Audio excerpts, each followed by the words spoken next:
What is going on, everyone? This is Miles with Windows Central Gaming, and welcome to the 28th episode of Xbox Chaturdays.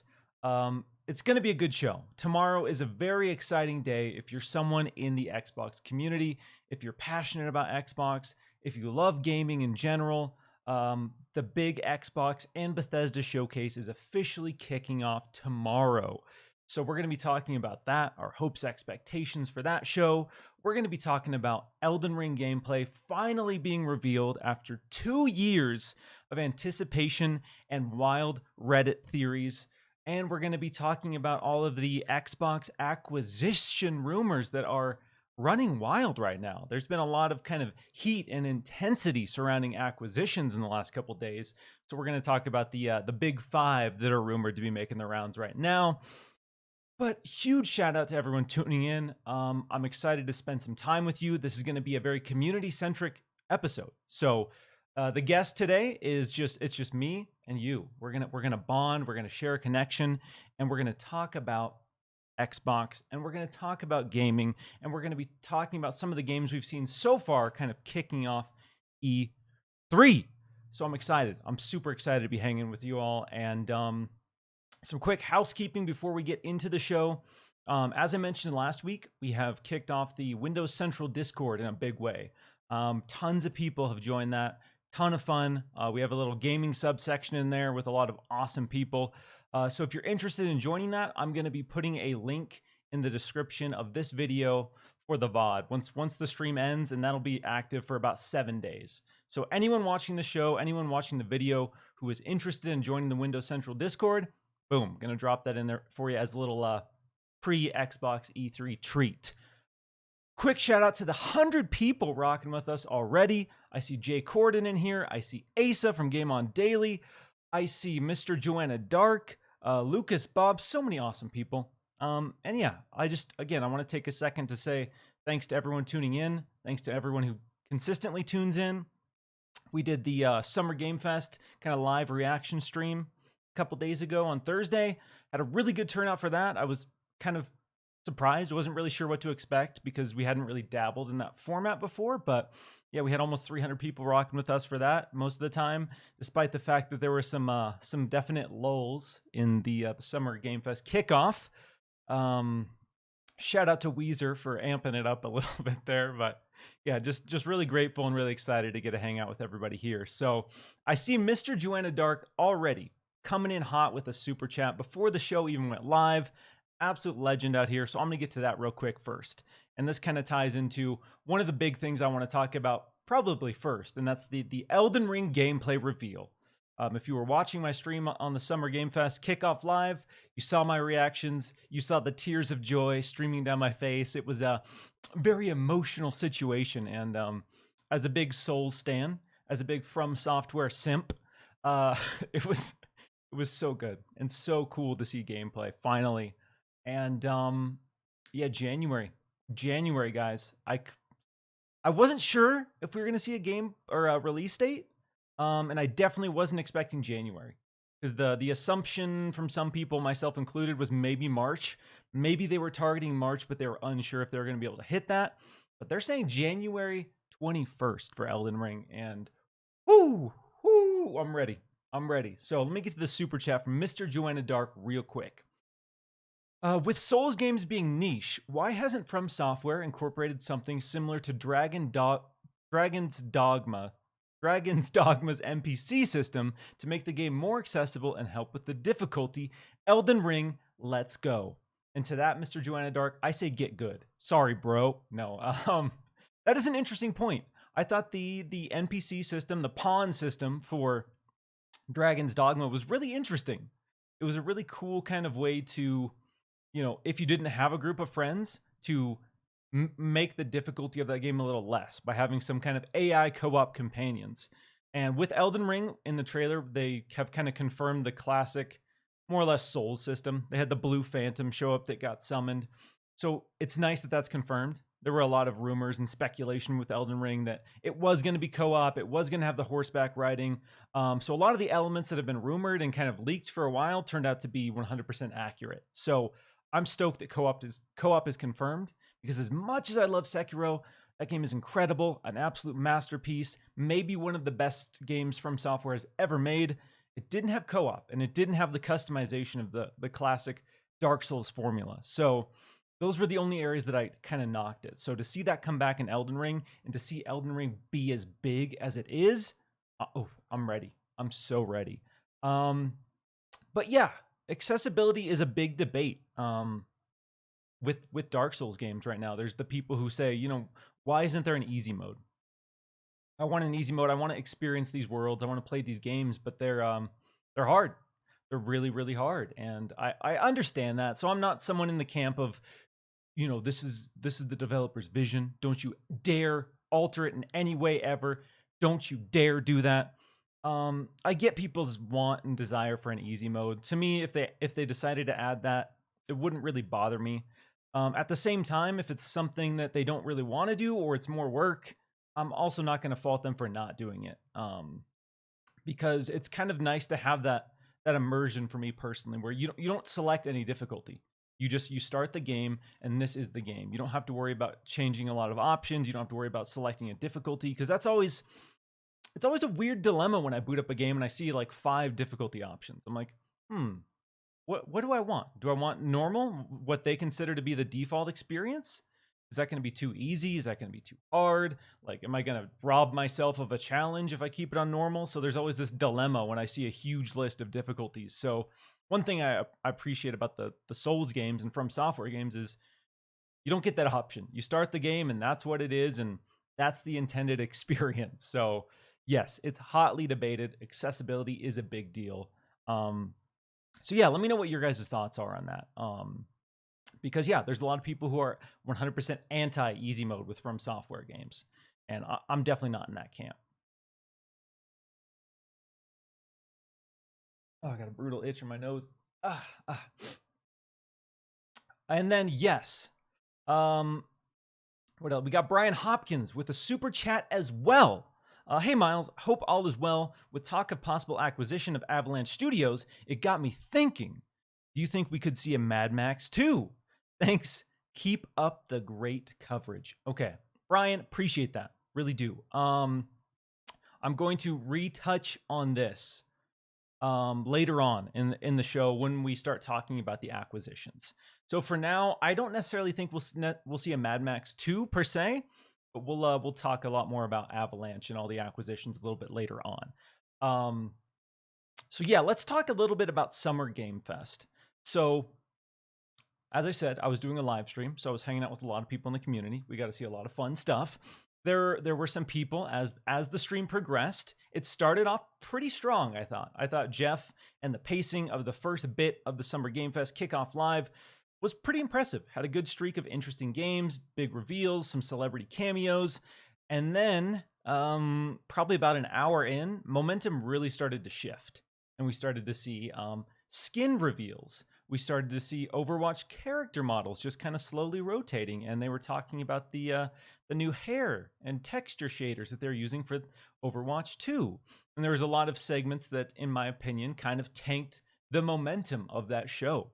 So I was in the stream watching people in the chat like, this is boring. And yes, there were some moments where it was dragging, and I was a little confused because it started strong and it ended incredibly strong. I was making a joke at the start of the stream that Jeff was going to save the grand finale. It was going to be Evil Dead, the game, the gameplay reveal of that with Bruce Campbell, and then Elden Ring to just slam dunk it home. And it literally was that.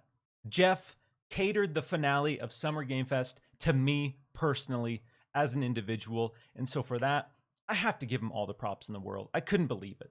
Like when he starts to introduce the Evil Dead game, and then he basically hints that Bruce Campbell's going to come out. He didn't come out on stage, but he did narrate the gameplay overview, which was amazing. And then, no joke, right after that wrapped, Elden Ring. So for me personally, that is Xbox is going to have, some pressure. If they want to top that momentum, Evil Dead followed by Elden Ring, ooh, they're going to, I'm expecting a lot from Xbox now because Jeff slam dunked that ending. And you could tell how stoked Jeff was. You like it almost seemed like he was getting emotional, getting worked up when he was going to get the gameplay reveal for Elden Ring, one of the most sought after, anticipated gameplay reveals in pretty much gaming history. The cult following of Elden Ring has been wild, absolutely wild. So you could tell he was ready. He's been teasing it for a while. We knew it was coming, and it felt so good to finally see it. But so the standouts for me, and I want to get your guys' kind of standouts in the chat as well. But the standouts for me from Summer Game Fest were Evil Dead, Elden Ring, and then this really beautiful, gorgeous indie game called Planet of Lana. And I don't know if you saw this particular trailer, but it was this gorgeous, hyper stylized watercolor painting, 2D side scrolling kind of platformer puzzle game. It kind of reminded me of if you took Limbo and Ori and meshed them into one game. It looked beautiful. The story seemed interesting, compelling, captivating. That game looks so good. So good. So if you haven't checked out Planet of Lana and Evil Dead in particular, definitely check those out. Obviously, hyper biased when it comes to Evil Dead. Hyper biased. I would have been excited about the Evil Dead game if it looked like absolute garbage. Let's be real. I'll be honest. I'll be open with you. I'm not going to sugarcoat my bias for Evil Dead. That being said, eliminating my bias for Evil Dead, I legitimately couldn't believe how good the gameplay looked.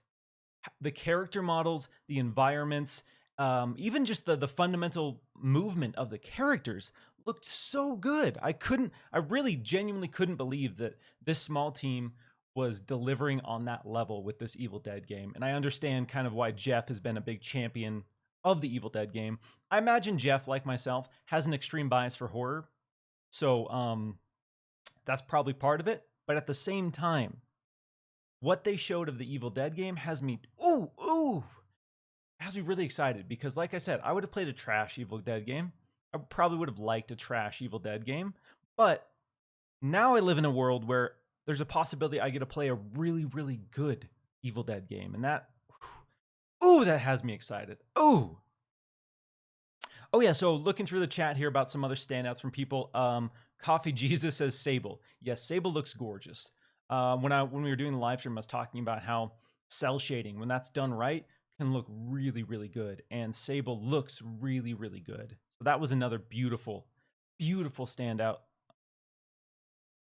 Yeah, I see some Evil Dead love in the chat, and I love to see that because, again, if you follow me on Twitter, sorry in advance. I'm gonna be the biggest Evil Dead the game stan in history. You're gonna see a lot of Evil Dead stuff from me. I'm already reaching out to Boss Team Games because I want to do a preview. My dream goal, and this is not going to happen, but I'm going to try to will it into existence. My dream goal is to do a Let's Play of the Evil Dead game on Windows Central with Bruce Campbell. Let's go. Let's will that into existence because that is the reality I want to live in. So yes, keep an eye on, if you're interested in the Windows Central, or if you're interested in the Evil Dead game at all, keep an eye on Windows Central Gaming because I'm going to be pushing to get any and all coverage I can for that game because my body is ready. Same with Elden Ring. Elden Ring is going to be probably some stiffer competition in the media space. People are going to be fighting hard for all sorts of exclusives. I don't have the budget to pay Bandai for any sort of exclusive coverage there, but I'll be doing whatever I can for that. Asa in the chat. Game On Daily. Shout out to those guys. I'm going to be rocking with them on Tuesday for a little E3 recap, a little teaser of the future there. Is asking how Chivalry is. Chivalry is dumb, amazing fun. I love the first Chivalry. So janky, so goofy. Played a lot of it on PC. Chivalry 2 takes that formula and makes it better in every possible way. Bigger battles, as you can see with the gameplay I'm showing on the screen here. Just chaos. It's constant chaos. So many team kills. I'm constantly smashing my teammates in the back of the head, constantly shooting them in the back with arrows. And it's just a beautiful cluster of just madness. It's so fun, so simple. Like, it's easy to pick up and play, but there are some kind of, I guess, more elaborate mechanics to the combat. So if you want to get really good at it, you can. But it's so fun. I can't write. I'm playing on all the footage here that I've captured is on the Xbox Series X. So even on Series X, it looks beautiful, runs beautifully, lock 60. The only issue I've noticed so far is there's this kind of weird Christmas light effect that you sometimes get on particles. When it's raining or when blood splatters on the screen, sometimes you get like these weird Christmas light, like sprinkles for a few seconds. So that's the only noticeable bug I've encountered. And for a multiplayer only game, I gotta give this team a shout out for being able to launch without the servers being an absolute disaster. We've had a few disconnects here and there, but generally speaking, this has been a solid multiplayer launch, and that is a rare treat because in this day and age, I just expect any sort of multiplayer launch to be kind of a mess, kind of just a mess. I usually anticipate that I can't even play for the first day. So it was kind of nice to boot up Chivalry 2, get some friends in a party, and play it. And play several matches in a row without any issues. That was a rare treat in this day and age. So yeah, I'm excited. So huge shout out to the 170 people rocking with us already. If you're new to the show, hit that like button. We stream every Saturday. Normally there's a guest with me, but with so much energy around E3, a lot of people are doing streams, and I wanted to take this time to kind of hang out with you as the community and make this a very community-centric episode. But yeah, I'm going to get to a couple more super chats, and then we're going to transition into some talk about the Xbox acquisition rumors. Because yeah, it's been an interesting couple of days on Reddit and Twitter, and my DMs have been kind of on fire. So I've been getting a lot of DMs from people. What's this mean? What's Jez's shrimp mean? What's going on here? What have you heard about this studio getting acquired? Have you heard about this studio getting acquired? And it's just been this kind of constant stream of acquisition speculation, and it's exciting. I get it. Xbox is in a really good place. They put out that blog post earlier this week, and the video basically talking about how they are all in on gaming. And that is a fact. Microsoft has never been this committed or invested this much money and resources into gaming. So if you're a fan of Xbox, that's exciting news. Get excited about that because Xbox is excited about gaming, and more specifically, Microsoft is excited about gaming. Whereas before, gaming was like the weird bastard child of Microsoft. They did it because it was cool. They wanted to have a gaming platform, but especially during the Xbox One era, they were unsure of how to invest money, where to invest money, and as we saw, it led to some kind of mediocre performance, especially in the game department from the Xbox platform. Those days are dead and gone. Xbox, as Satya said, is all in on gaming, and that's amazing. I've always been an Xbox fan. I love what they've done, and now I'm in a position where I can legitimately say that I have never been more excited about the future of Xbox, and that feels so good. It feels so good to be able to say that. I love Xbox. Obviously, I have an Xbox bias. Again, a big part of the show is curbing any console war talk because I do like PlayStation. I do like Nintendo. But now I'm in a position where I can objectively say that what Xbox is doing is far more exciting than what PlayStation and what Nintendo are doing from a platform, from a future standpoint. And that is really, really cool. So let me get to some super chats real quick because y'all killing it with the support here. Super chat from Blast the Base. Miles, play Chivalry 2 with me, aka Battlefield 2042. I'm down for both. Let's be real. There's been some drama about Battlefield. I guess we'll touch on that too, because I think that's an interesting talking point for the show, because there's been a lot of drama following the reveal of Battlefield 2042, which I'm not gonna lie, that trailer, ooh, zaddy, ooh, mama, that trailer got me feeling a certain way. Like, I did not expect to care about Battlefield. I'll be real. Battlefield to me has always been like, I'll play one Battlefield per generation out of obligation because all my friends are playing Battlefield. So I'm like, sure, let's go. I'll dabble. Battlefield 2042, they just said, you know what? All bets are off. This isn't grounded in any sort of reality. We're getting weird with it. We're getting wild with it. Here's an electric golf cart. Here's you wingsuiting in a tornado. Here's you hover boating on a giant glacier island. It looked. I'm excited to see the gameplay because that teaser trailer got me amped, and I'm hoping that the actual gameplay experience can capture that same level because I went from not expecting anything from Battlefield 42 to being I'm buying Battlefield day one. I'm buying Battlefield 2042 day one. So blast the base. Let's go. Add me on Xbox. I have my Xbox like gamer tag on Twitter. It's V space Miles V. If you want to add me on there. Anyone who wants to play Chivalry 2, I've been playing so much of it. Add me on there. Let's go. Any excuse to play that game because it's a blast. I've been playing it hours a night with some friends, and it's just stupid, dumb fun. Super chat from Anthony, who just simply says, and this is poetry to my ears, Evil Dead or bust. And that's where I'm at. Evil Dead, I'm gonna, again, if you follow me, I'm sorry. If you follow me on Twitter, and if you follow me on Twitter and don't care about Evil Dead, I'm sorry. I'll try to curb it a little bit, but my hype, my anticipation for Evil Dead, the game launching in 2021, is tangible. It's tangible. If you came into this room, you would feel the Evil Dead aura just emanating off my body. That's how ready I am for the Evil Dead game. So shout out to the 220 people rocking with us. I'm stoked. I'm just really stoked. I appreciate all you guys tuning in. We got Binyabik here. We got Hamad. We got Coffee Jesus. We got Xcoin.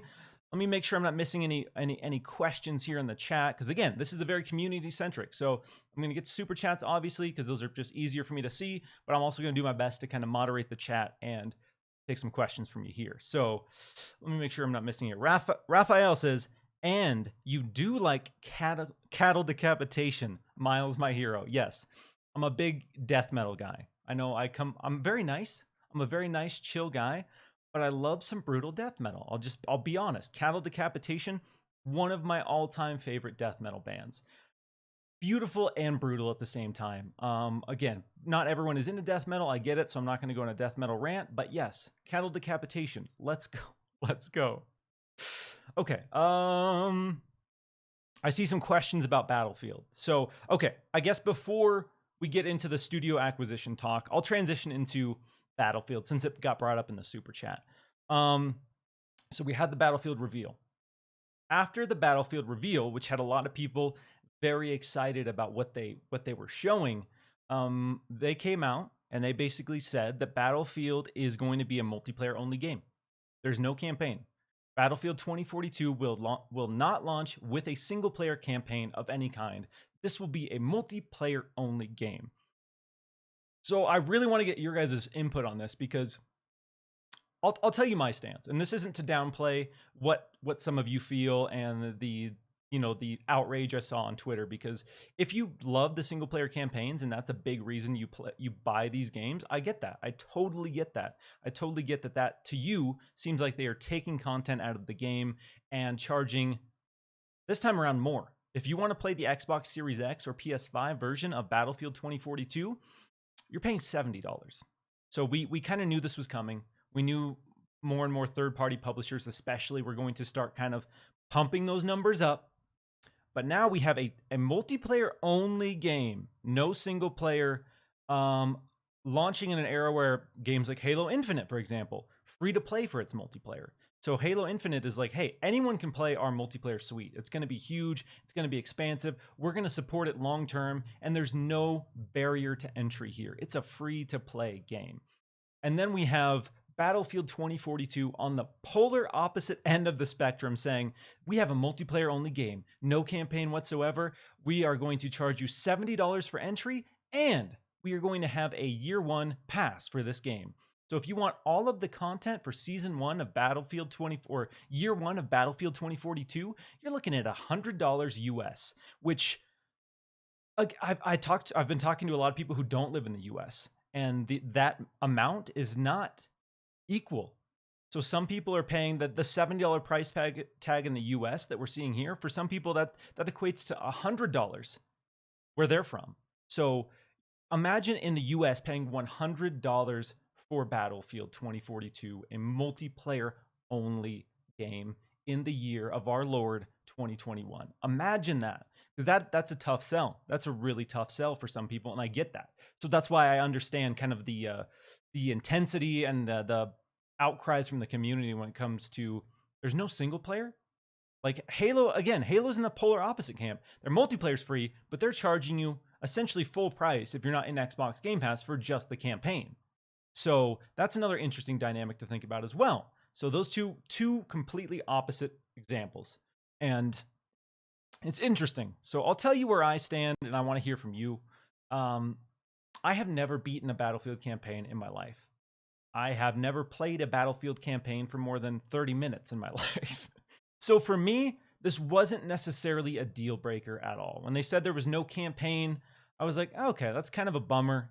It's kind of weird, but for me, that's not a deal breaker because I pretty much exclusively play multiplayer, and they have a lot of data that shows the majority of their audience pretty much only plays multiplayer. So it makes more sense for them to invest heavily into that.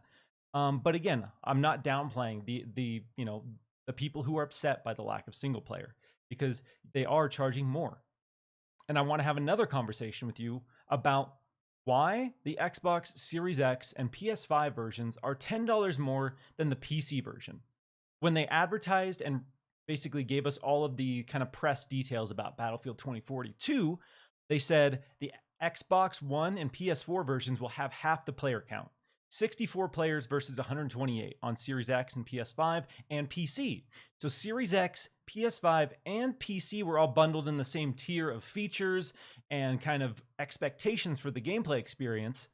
But PC is $60, and the Series X and the PS5 versions are $70. And, I put out a thread earlier on Twitter, and it got a lot of attention. Some people upset, some people kind of echoing what I'm saying. But what is the deal with that? And we've had people say historically that's been the case. PC games have been cheaper, and there are some examples of that. Absolutely. I don't think that's unanimously or universally been the case with the last generation. So we're kind of moving in a point where now there's almost a next gen console tax, more or less. If you want to buy into the new gen, current gen console hype with your Xbox Series X and PS5, you're basically getting charged a $10 convenience fee by these publishers to give you that version. Whereas somebody on PC gets all of those same features, no online multiplayer paywall whatsoever, for $10 less. And so it's weird that we live in this world where there's crossplay, we're pushing uniformity, we're trying to have this kind of universal ecosystem and place to play. But at the same time, certain people are basically okay with exploiting, maybe that's a little harsh, but I'm going to say it, exploiting a certain audience. People are like, hey, we can probably get $10 more for console players. Let's try it. Let's see if we can charge $10 more for two console players to see if they will buy this game. And that's really what it is to me. And if a publisher wants to talk to me about the logistics and wants to try to justify the logistics with me, I'd love to sit down and talk to them about what is the justification for this $10. Because again, I saw some people say $10 is $10, whatever. $10 isn't a big deal. But for some people it is. For some people it really is a big deal. And I'm not going to downplay certain people's financial situations. You have people say gaming is an expensive hobby, and if you want to play games with your friends, then you'd have to have money. And I don't really like that stance. It's really dismissive to people who have tight financial situations. It's really dismissive to people outside of the US, especially where video games and resources like that are a lot more sparse. And yes, fundamentally, video gaming is an expensive hobby, but it doesn't have to be, as we've seen with Halo Infinite making its multiplayer free to play. So saying, oh yeah, $10 is just $10, whatever, just pay it, is very dismissive, and I don't think it's very fair to everyone. And especially when you have a multiplayer only game, your goal is to have as many people as possible playing this game for as long as possible. And when you're charging $70 to console players for a multiplayer only game, I don't think in this day and age that is the right approach, especially when you're charging a year one pass as well for additional maps, assumedly, and content. So yes, some confusing stuff here. And let's see, I'm gonna review the chat, see what you guys are thinking. Synodex is saying they can get away with it, and that's the truth. And that's an interesting point. That's an interesting point. Is I kind of touched on that. And is this just them seeing if they can do it?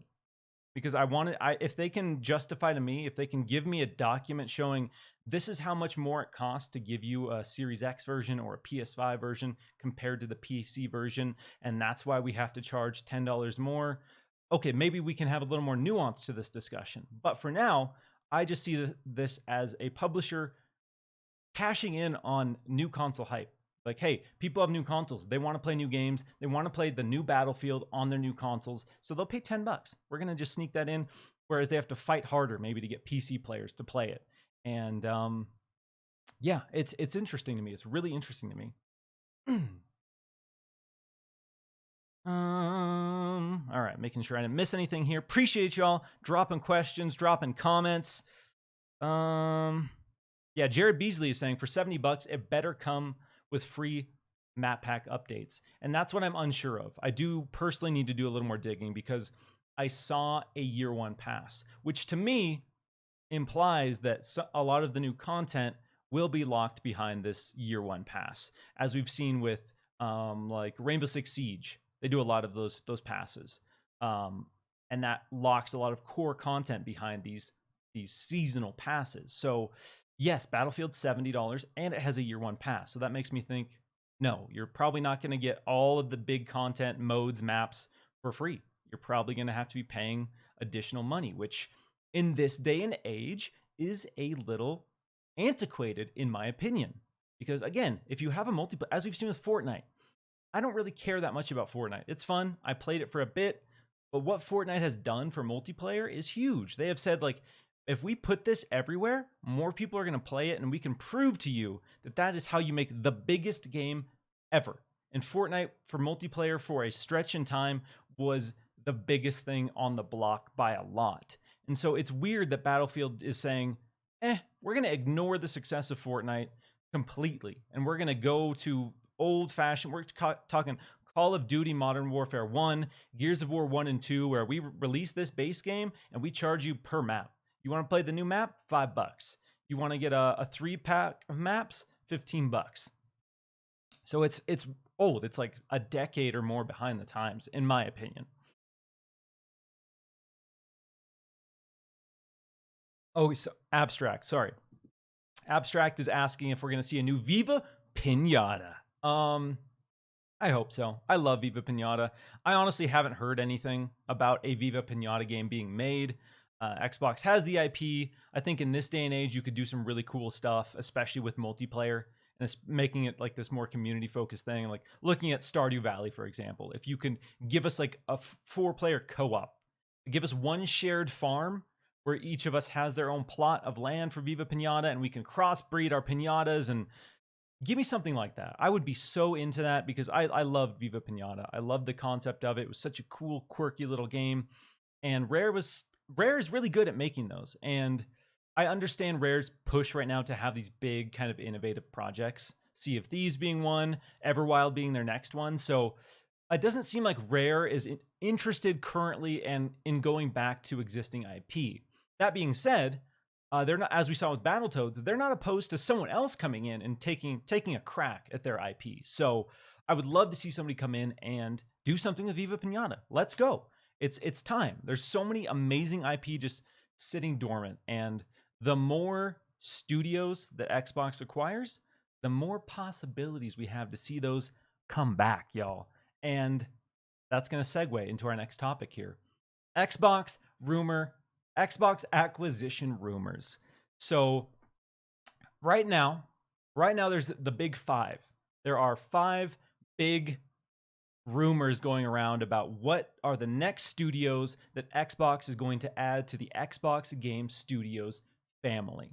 And so right now the current list is Avalanche, IO Interactive, Crytek, and then some recent developments are pointing to potentially Rocksteady and NetherRealm from the WB portfolio.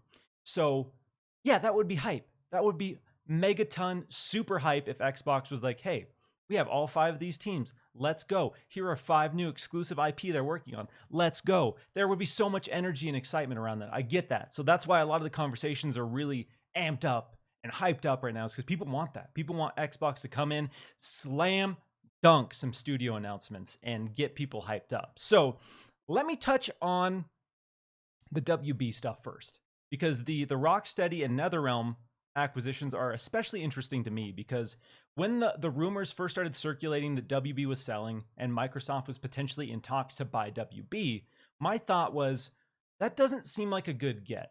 If I'm Xbox, if I'm working to expand my portfolio with studios, teams, IP, WB as a whole doesn't seem like the best value for what it was. And as we saw with these kind of talks falling short and not going through, it seems like a lot of companies agreed, because there were a lot of people looking at WB and looking to swoop up that entire just pool of talent. And I think they were like, you know what, most of this is licensed. So us buying WB, it gets us a lot of licenses, which at the end of the day, we're paying a fee for those forever. We're not buying WB and we don't own Batman. That's not how that would work. You would get the rights to the license for Batman, but every single copy you sell of a Batman game, you'd have to pay a fee. So I think people realized that WB wasn't a good buy.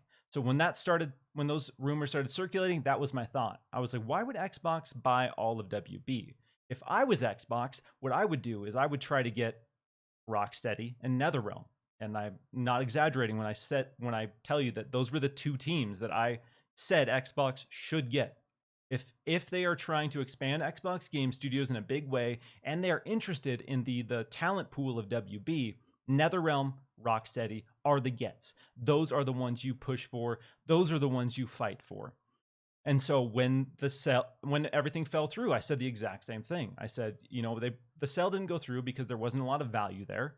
But if I was Xbox, again, I would push for Rocksteady and NetherRealm, two talented teams who've proven themselves by delivering great game after great game. So sure, some of their, like Rocksteady in particular, a lot of their biggest games have been the Arkham series, licensed, totally licensed. At the same token, they have proven they know how to make really good games. And so that's a talented team just based on talent alone to swoop up. NetherRealm. Let's talk about NetherRealm for a second, and let's talk about Killer Instinct. It's not really a secret at this point that Xbox wants to bring back Killer Instinct. Xbox understands the fan desire and demands for Killer Instinct. Xbox understands that the last Killer Instinct did really well, got a lot of excitement, people loved it. They just don't have a team right now to make a fighting game. There's, Iron Galaxy. They don't own Iron Galaxy. Iron Galaxy signed on to do some other projects, so Killer Instinct was kind of left in limbo. And there's been talks that maybe Iron Galaxy will come back and they'll kind of step in and do a Killer Instinct. But if, hypothetically, Xbox is acquiring Rocksteady and hypothetically acquiring NetherRealm, imagine a world where NetherRealm makes the next Killer Instinct. Imagine how hype that would be. Xbox comes out, announces that they have NetherRealm, they own Mortal Kombat, and that the next project from NetherRealm is going to be basically either a sequel or a reboot of Killer Instinct. And then we see people like Ed Boon kind of jokingly talking about a Mortal Kombat Killer Instinct crossover. Last month, I had a bunch of people sending me like LinkedIn profiles of Matt Booty and Phil Spencer and Ed Boon and a bunch of people from Xbox and Ed Boon and a bunch of people from Xbox and WB like each other's profiles on LinkedIn. And there was all these weird kind of coincidences that were like, that's interesting. But stuff like that, you can really go down a rabbit hole when you start looking at all those subtle coincidences. I did this earlier this year when the new official Silent Hill Twitter account, it only follows 25 people, or it only followed 25 people at the time. I haven't checked recently, but most of them were Xbox people. Phil Spencer, Major Nelson, Matt Booty, like the percentage of those 25 people that the Silent Hill account followed were Xbox. And so that got me thinking, got me going down the rabbit hole. What if? And it's fun. I get that. But it's also kind of dangerous when you start looking at those coincidences. Sometimes it can mean something. Absolutely. There's a possibility that, Xbox is working on an exclusive Silent Hill. Please don't write a story about that. I haven't heard anything specifically to say that, but I'm just saying, if we look at those kind of coincidences, we can start connecting dots where maybe there aren't dots to connect. But it's still fun. The NetherRealm and Rocksteady stuff especially is really interesting to me.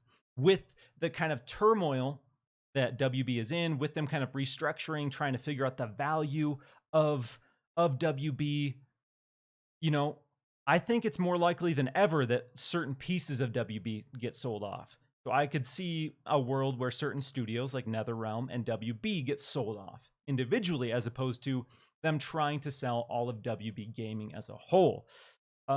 So let's go. I mean, I put out some stuff on Twitter that kind of, upset some people yesterday. I feel like some people echoed what I was saying, but my thought was, is Xbox going to announce 5 new studios at the first ever Xbox and Bethesda game showcase?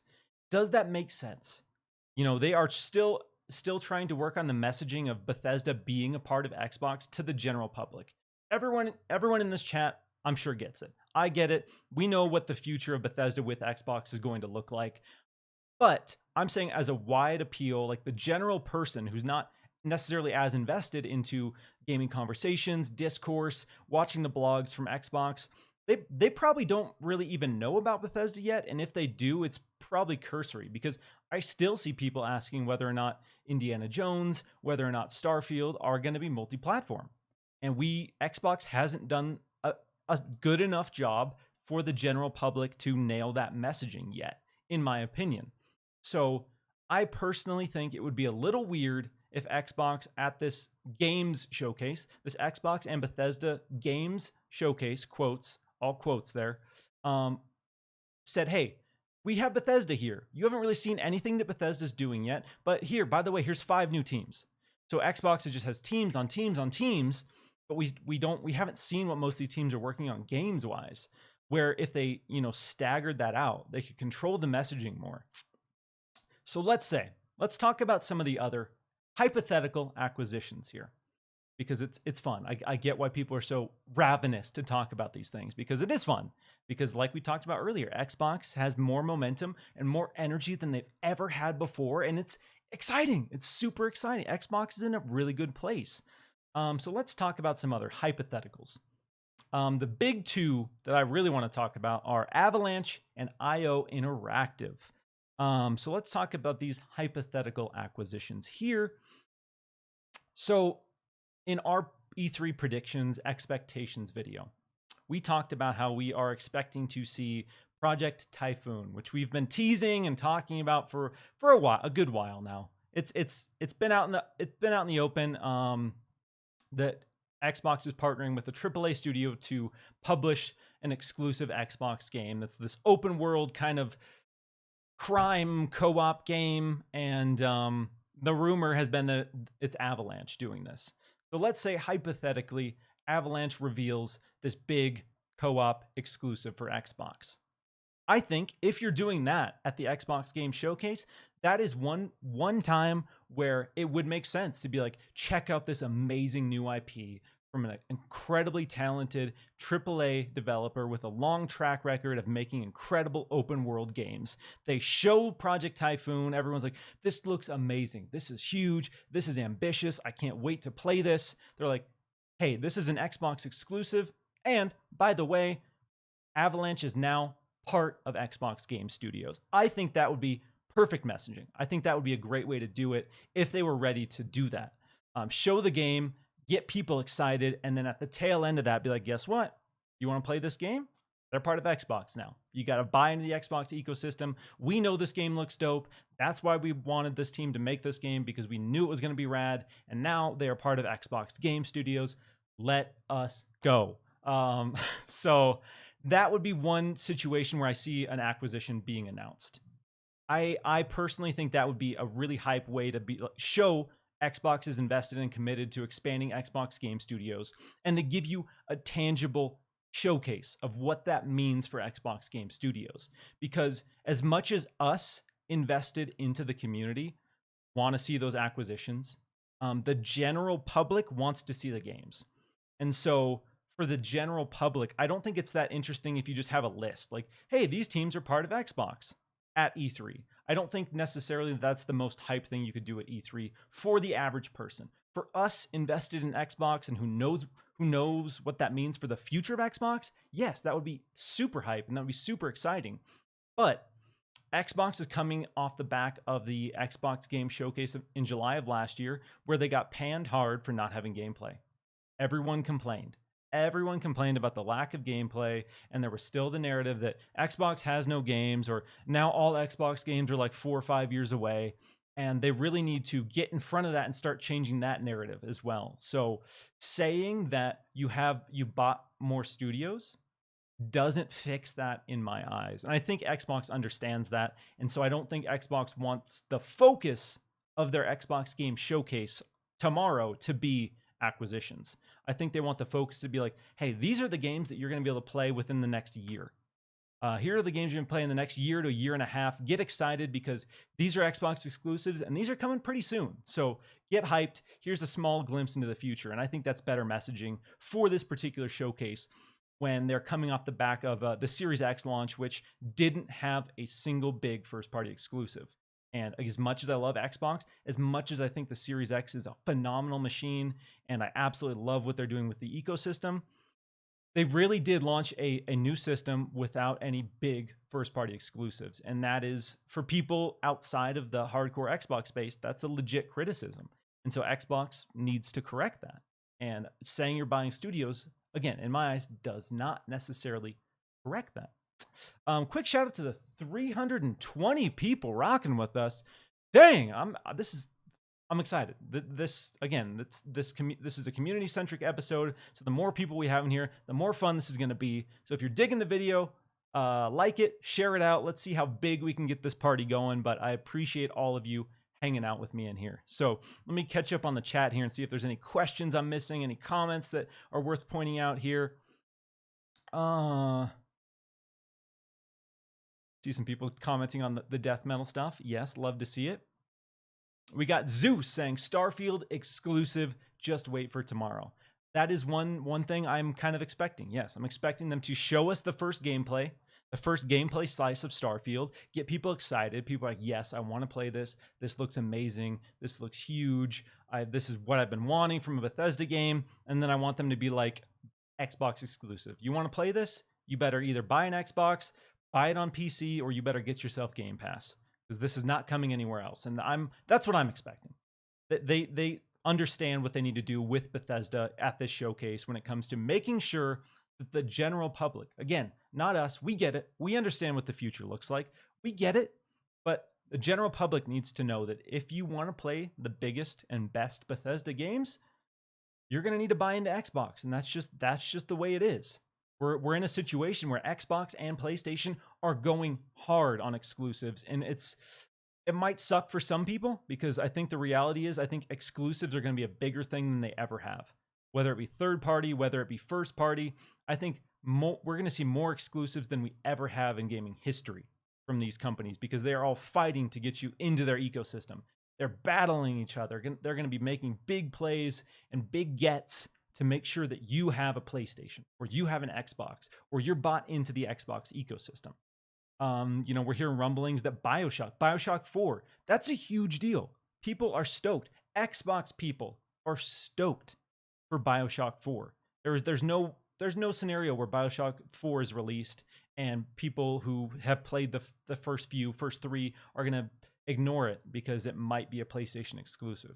And so that might be a conversation we need to have down the road, is that, Bioshock comes out and it's only on PlayStation, and it's not on PC. That you have, if you want to play Bioshock 4, you better buy a PS5. That is something that's, in the conversations right now. And as an Xbox fan, I love Bioshock. I think the Bioshock games are incredible, and I have a PS5, so I'm going to buy Bioshock 4 on PS5. No question there. If that's the only place I can play it for a year, 2 years, whatever the case might be, I'm buying it on PS5. And we're going to see a lot of that. And it's going to get brutal. The competition is going to get real spicy, real fierce. And as we've seen, PlayStation is not afraid to throw money around to get third-party exclusives. They are still trying to build up their first-party stable because they see what Xbox did. And they're like, okay, we're going to need more first-party teams to compete because it's going to get really intense. So in the meantime, while we figure out who we're getting, what they're working on, we are going to buy third-party exclusives like a mother. And we've seen that with Final Fantasy, and we're going to see it more. PlayStation is not afraid to do that. They don't care about playing nice at all.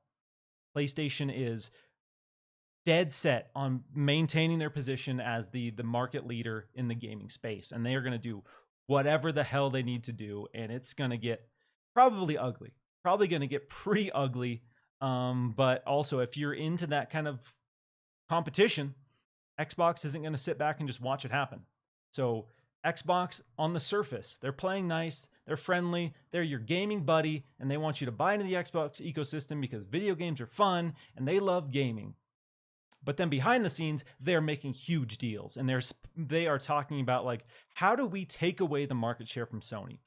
This isn't necessarily about excluding anyone from playing games, but Xbox wants to take that market share from Sony in a big way, and they're going to do whatever they can do to do that. And they have the money, they have the resources to do it, and they have proven that they are investing to do that. So we are going to see a lot of big plays from both PlayStation and Xbox in the coming years. So it's, if you're invested in the industry, it's exciting. It's really cool stuff to watch because everyone's going all in. Everyone sees how much potential money can be made. And let's be real, it's all about money at the end of the day. I'm just hoping that because of all the money that can be made, that we get amazing games. And that, for me, cool. If you're making money off me, but you're giving me an amazing game, all right, I'll give you whatever money you want. You keep throwing out amazing games, I'm going to keep giving you money. And so that is the situation we're going to be in. Let me get to a couple super chats here, and then we're going to talk. There's two other. We've talked about three of the big five kind of rumors floating around, but we'll get to a couple super chats, and then we're going to transition to the last two of the acquisition rumors. DS Omen with the super chat. What's the worst combo of IP and studio, including the rumored acquisitions that you can think of? My favorite pick is Banjo and Crytek. That is an amazing super chat. I want some other people in the chat to sound off on that as well, because the worst combo of IP and a studio. I talked about this a few episodes ago, and I don't think this is the worst combo. I definitely don't, but I'll throw it out there just because I had some people kind of act like it was the worst combo ever. But I put out the idea of the Coalition working on the Phantom Dust reboot. And I know they would kill it. I think that would be a great fit. But I had some people reacting like that was the worst possible pairing that I could ever throw out into the universe. But I'd be ready for it. Let's go. Okay, so an actual worst pick. Okay. The worst possible combination ever that Xbox could do. Oh, God. All right, so shoot. This is tough. This is a tough one, but it's a funny one. So I want to. Okay, so Voodoo Vince, that is the game. I've set my mind on Voodoo Vince being the game that they make, and you know what? We're gonna put 343 Industries on Voodoo Vince.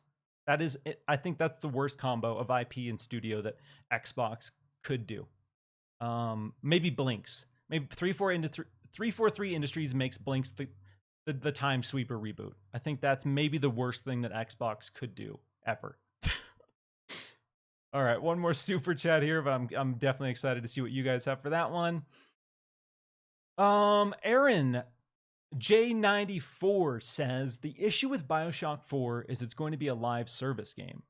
Yeah, we're going to be in a world where a lot of games are looking for that tail. They're looking for a way to supplement resources and make more money. Because again, like I talked about, it's all about making money. So even if it is a live service game, me personally, I'm not skipping it.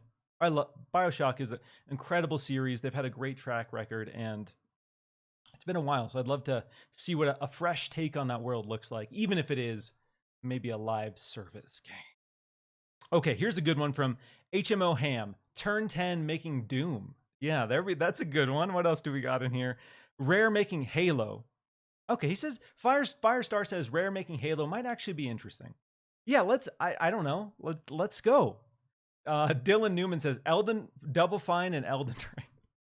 Okay, yeah, that super chat was amazing. Thank you for that. Let's get some more of those going, because that was a really fun one, and I got some interesting conversations going here.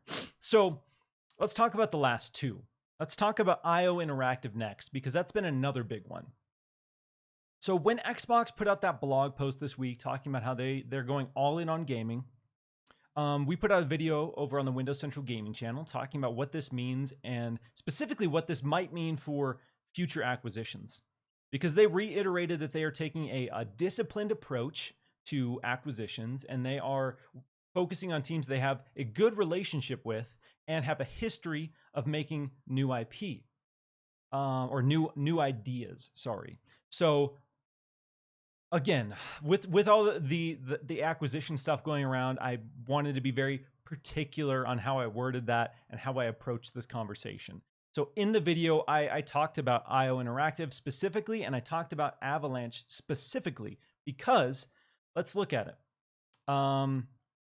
If Avalanche is working on Project Typhoon and IO Interactive is working on Project Dragon, that is showing that they have a relationship with Xbox, because these are going to be rumored to be Xbox exclusives.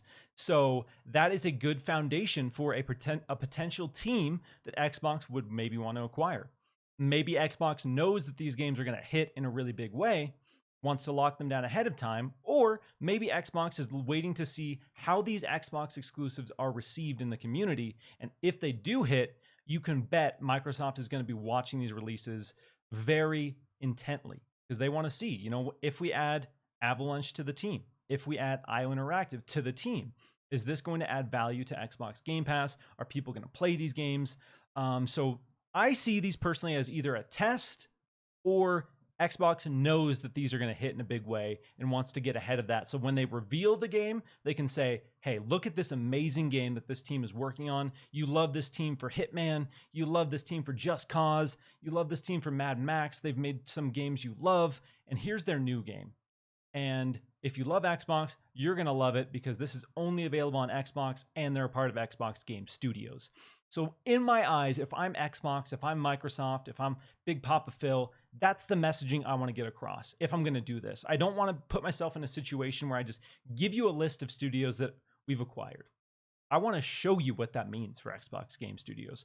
This year in particular, starting since a couple weeks before the launch of the Series X, Microsoft and Xbox have dominated discourse this year. They have done an incredible job with marketing, keeping the conversation in everyone's eyes, letting everyone know what Xbox is doing, letting everyone know why Xbox Game Pass is great, why the future of Xbox is great.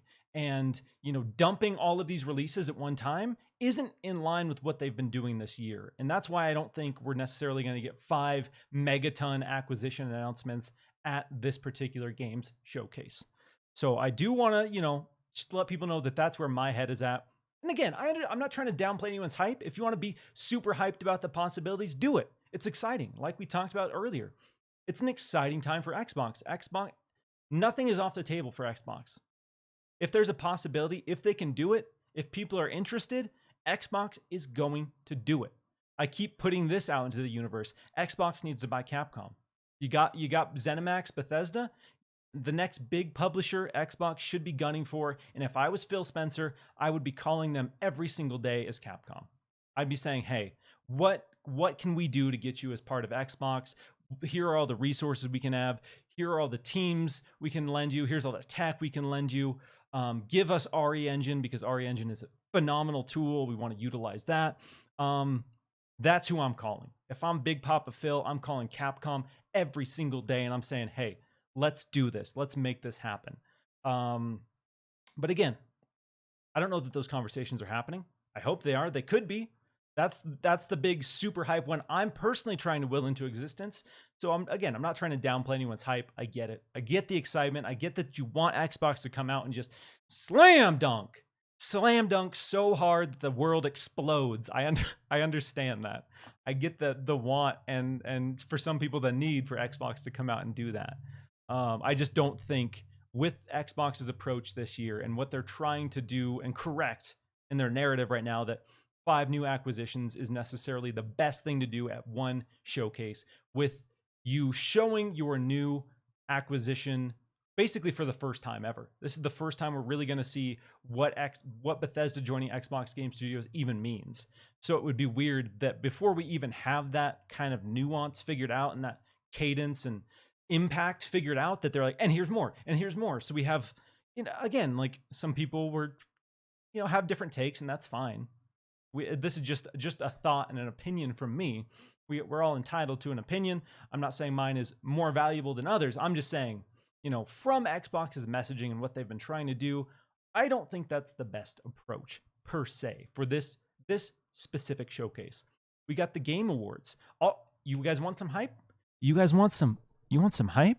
You know what I'm expecting? You know what I see happening at the Game Awards this year? Let me tell you. Let me set the stage here. Microsoft Center. The Game Awards are at the Microsoft Theater this year. Xbox is going to be there in a big way. Xbox has told you that they are investing big into Xbox Game Studios and Xbox Game Pass. They want you to be excited. They are trying to pull in new people, new faces into the ecosystem. Whether you like sports games, whether you like action games, whether you like RPGs, and whether or not you like Japanese developed games. And Phil has been dead set on expanding the appeal of Xbox in Japan with Japanese audiences.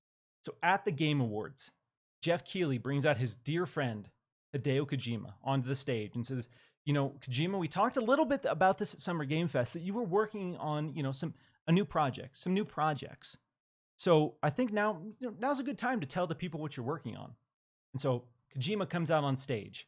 Right after that, Big Papa Phil Spencer comes out on stage and says, I'm super excited. I'm humbled. I'm honored to have Kojima sign an exclusive contract for 3 games with Xbox Game Studios. The next 3 games from Hideo Kojima are going to be Xbox exclusives, and they're launching day one into Xbox Game Pass. And here's what you can expect. Boom, cuts to a reveal of the next Kojima project. And it's that rumored horror anthology series that he was collaborating with Google Stadia on. Boom. Imagine that. Imagine that megaton. So if you want some hype, I'll give you that little bit of hype because that's sort of what I'm expecting. Again, I don't know that this is happening. Don't say that this is confirmed. But if I'm Xbox, I'm Phil. We know Jeff and Kojima are buddies. It's obvious. They're super tight. So imagine at Jeff's biggest show of the year, Xbox announces that Kojima Productions are synonymous with Xbox Game Studios. Imagine that world. Let me take a little sip because I got a little hype there. Ooh, shout out to the 350 people rocking with us. I really appreciate it. I'm having a blast. Hope you guys are digging the show. Again, if you're new to the channel, we stream every Saturdays. Xbox Chaturdays is a Xbox-focused show. If you're digging it, like it, share it out. Let's see how big we can get this party popping. So let's see. How are people feeling about that Kojima at the Game Awards thing? Because, again, this isn't confirmed. This is not confirmed, but I'll just say I'm not going to be surprised if that happens. I'll just say that. That's what I'll say. All right. So, all right, let's move on to the final of the big 5 for because the acquisition stuff is juicy. I know people want more of that. So let's talk about our good friends at Crytek, because that is another one in the conversations right now. And let's point back to the comments made by Xbox when it comes to games that Xbox has a good relationship with. Rise was an Xbox exclusive. They developed an exclusive IP for Xbox, and Rise also has a track record of delivering new IP. We have Crysis, we have Rise, we have Hunt. Crytek is not afraid to try new ideas, and with Xbox trying to expand the appeal of Xbox Game Pass, they want teams that can deliver new ideas in a big way, because they understand that the more variety of content you have in Game Pass, in the Xbox ecosystem, the more people are going to sign up for that. So we can look at Crytek. We can look at that evidence to suggest, okay, maybe there are conversations. We can also touch on the fact that, let's be real, Crytek is not in the best position financially. Their last few games have not really hit or performed in a really big way financially. So maybe that deal is pretty financially viable. Maybe it's not very expensive to get Crytek at this point right now. And we know they're good with tech. Their engine's phenomenal. They've proven themselves to make gorgeous games that push the boundaries of tech. So maybe Microsoft sees the value in that. And Crytek games haven't had the biggest resources and budget, generally speaking. So maybe that's what Crytek needs to really hit their mark. Really make a game that lands in a huge way and gets people super excited. Xbox comes in, recognizes the potential of Crytek, and says, we want to give you the tools and resources you need to make the best games you've ever made. And again, I always kind of talk about, drinking that Kool-Aid, but I think that is Xbox's pitch. When Phil Spencer's talking to people like Kojima, when he's talking to people like Crytek, Avalanche, he is saying, hey, we want you to make the best games you've ever made. What are the resources you need? Tell us. Be honest, be open with me. What do you need? What do you want to make the best games that you've ever made? Because at the end of the day, that's what Phil Spencer wants. And money. Money's probably number one. And then number two is he wants Xbox to legit have the best games. And I talk about this all the time. Xbox wants to be the best place to play. And what that really demands, as much as I love their ecosystem, they need the best games. If they want to be the best place to play, they need the best games. And they've been promising the future of Xbox Game Studios and the resources that Microsoft is giving these teams is going to enable them to make the best games they've ever made. So I want to believe that. I want to believe that that's the reality of it. And when these games start hitting, they are going to hit huge. And people are going to be like, damn, okay. I was kind of iffy on Xbox picking up whatever team. Let's say you had a beloved team and you're a little bummed that Xbox picked them up. I want those people to see what that means for their games and be like, okay, you know what? Actually, yes, I'm actually excited that this team got the resources and got the tools they need to just deliver amazing games. And again, I want to believe that. I hope you guys want to believe that. I hope that's the reality that Xbox can hit. I know that's the goal. I know that's the conversations they're having, but can they actually do it? So yeah, what are your guys' thoughts on those five? Do you think all five are getting announced at E3 this year? Do you think Xbox is going to come out and announce, hey, we bought Avalanche, we bought IO Interactive, we bought Crytek, we bought NetherRealm, and we bought Rocksteady? What's good? Who's left? Who else is on the market? Because we're swooping them up. Do you think that's the messaging? Or do you think they're going to take a more staggered, nuanced approach? Maybe announce one. I'm expecting probably one, personally. Again, I don't know this. Some people think that I know everything that Xbox has at E3 this year. And I think the most exciting thing about Xbox at E3 this year is they've kept most of it under wraps. There are some things that have leaked and will probably be shown. And at this point, I don't really want to spoil too much of that for people who want to go into the show fresh. But I don't have a master list. Nobody outside of Xbox has a master list. And I can guarantee there are going to be some big surprises that nobody really saw coming. And that, to me, is the most exciting thing about the game showcase tomorrow, which I guess some housekeeping while everyone's here. We're going to be streaming that live tomorrow. So if you want to hang out with us, get sucked into the energy, watch it out, bro down on the Xbox and Bethesda game showcase. We're going to be doing a live stream here on this channel. So if you're new and you want to subscribe, had a ton of fun with the Summer Game Fest one, and that was kind of boring at parts. So tomorrow, I can guarantee you that the momentum and pacing of the Xbox Game Showcase tomorrow is going to blow away Summer Game Fest. No question. I have no doubt in my mind that we're going to see game after game after game. So it's going to be really exciting. I'm really stoked to kind of share this huge moment with the Xbox community, because it's going to be a big show from Xbox, and this is going to be a huge year for Xbox. So yes, like I keep talking about, it's an exciting time to be an Xbox fan. And again, I like PlayStation, I like Nintendo, but as someone who loves Xbox and is biased towards Xbox, it feels good to be like, yeah, Xbox is killing it. Xbox is doing the right things. Xbox is going to be a force. Xbox is going to be a force to be reckoned with. If you're PlayStation right now, and this isn't to spark any fanboy stuff, this isn't what it's about. If you're PlayStation, if you're an executive at PlayStation, you are concerned about the momentum that Xbox has. You are concerned by the messaging that Xbox has been consistently delivering about the future of their platform, where you are kind of stumbling with your messaging about the future of the platform and what generations mean to you and what exclusives mean to you.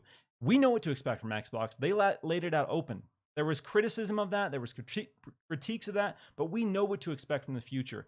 And Xbox has boldly embraced that future. So yeah, I'll say it. If you're an executive at PlayStation, you're a little scared. You're scared because Xbox has a ton of money, and Xbox is not afraid to buy up teams that potentially would work for you and make a game for you. So again, this isn't about fanboy console war stuff. This is about business. Big business that, I can't even comprehend the numbers they're throwing around. That's, when you're in that space, as we've seen with, the rumors of the whole Elden Ring reveal debacle. And yeah, I don't want to comment too much on that because again, that's just a fanboy dumpster fire because we don't have much in the way of hard evidence showing how that all played out or what the situation was there. But it sounds like there was some kind of spite tactics used to make sure Xbox didn't get the Elden Ring gameplay reveal.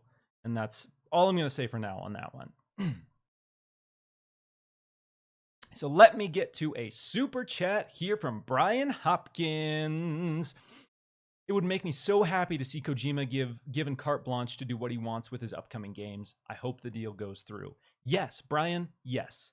I know some people in the Xbox space are kind of write off Kojima and like, I don't like Kojima games. I think Kojima is overrated or what the case might be. I think he's a really great creator. And I think he's someone that, given the resources and means, would make amazing games for Game Pass. You don't have to worry about spending $60, $70 on a more abstract project because I understand, Death Stranding, not my cup of tea. It was a cool game. I respect what they did. The world was interesting. The characters were interesting. The whole concept of that game was incredible. But that's not what I necessarily want. I wasn't going to pay $60 for it. But if I can dabble in Game Pass, and he says, you know what? Now that I have Game Pass as a vessel, I can really push these multiplayer aspects and these like kind of living world aspects that we saw kind of dabbled with in Death Stranding. We can see him go all in on those.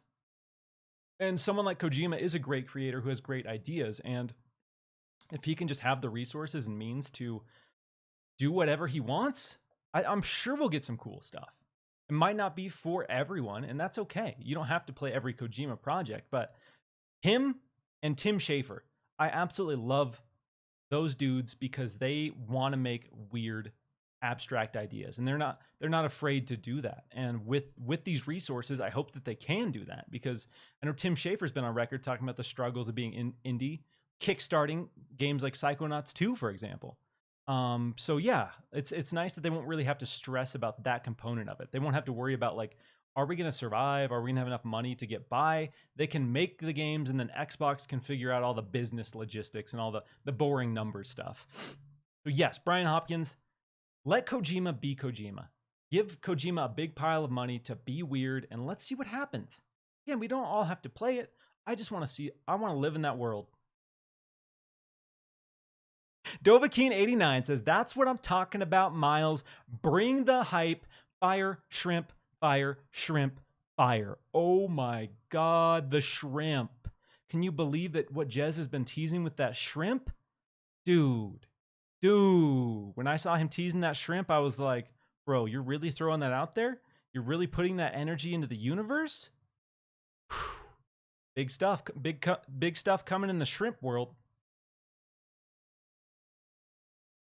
Oh God, the shrimp. The shrimp's gone too far. Can we shut the shrimp down, please? I'm in a work Slack with Jez, and the shrimp has permeated our work chat.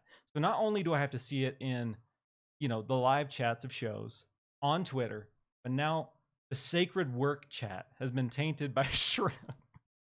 Oh man, okay. V Simco asks, what does the shrimp mean? And I don't know, Jez might be mad, but I'll just say it. It means nothing. Jez is just trolling. The shrimp means jack shit. The shrimp means absolutely nothing at all, but it's just something that got out of it. Like the Randall tomato. It's just something that just got out of hand really quick and everyone's embraced it. So I don't want to kill the meme, but the shrimp is just the shrimp. Embrace the almighty shrimp, but don't expect anything from the shrimp. Oh God, love it. Love this. Yeah, this community is amazing. There's so many fun memes that just kind of exist. Somebody says one thing and it just turns into this meme that just lives on forever. And that's why I love it. Okay. So that is acquisition talk. So now we are going to transition into kind of the final major topic for the show here. And that's the Xbox and Bethesda Game Showcase. And I'm going to open a lot of this up to questions from you. If you, again, at this point, I don't really want to, necessarily spoil things. Again, I don't know what the full list is. Anyone who tells you they know what the full list is, I don't trust that. I don't believe that. So I'm not going to tell you that I know everything at the showcase because I don't. But if you have questions, if you want me to set expectations, if you want to know whether or not I think something's going to be there, start dropping those in the chat, and I'll kind of get to those as well. But we did our big expectations and predictions video a couple weeks ago to kind of set the tone for what we were expecting at E3. And ahead of that, we did another video basically saying, are we going to see Elden Ring, and are we going to see Hellblade, and are we going to see Starfield at E3 this year? And, you know, there were some weird conversations surrounding Elden Ring because the expectation from myself, many other people in the community, Jeff Grubb as well, we've had conversations about this.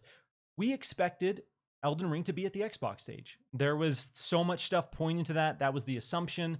There were conversations. Phil publicly talking about going and looking at this game, checking on the progress, talking about how ambitious it is, not to mention the fact that they revealed Elden Ring on the Xbox stage. I know I don't want to say for a fact, I know Xbox wanted that gameplay reveal. Xbox was pushing for that gameplay reveal. There's no doubt in my mind that that was the scenario, and that was probably in an alternate timeline, that was going to be the situation. So because it wasn't an Xbox, people were like, are we going to see Elden Ring? We saw Elden Ring. And then the conversations were like, it seems up in the air as to whether or not we're going to see Hellblade 2 this year. And I'll be open. Hellblade 2, Elden Ring, the games I've been most anticipating to see this year. So if you want to have my E3 of dreams, check box 1, Elden Ring gameplay reveal at E3-ish. That's done. We got that. So now let's talk about Hellblade 2 a little bit. It seems like Hellblade 2 is potentially, I'll stress that, potentially going to be at this show, where we thought maybe it was not going to be at this show. And that is something that, you know, a lot of people, I think that's one of the reasons you've seen among insiders, insider circles have kind of started to, you know, maybe untemper their expectations a little bit. Because I you know, wasn't expecting a lot of the biggest games from Xbox, like Fable, Everwild. I wasn't necessarily expecting. I'm still not expecting Fable or Everwild at this particular showcase.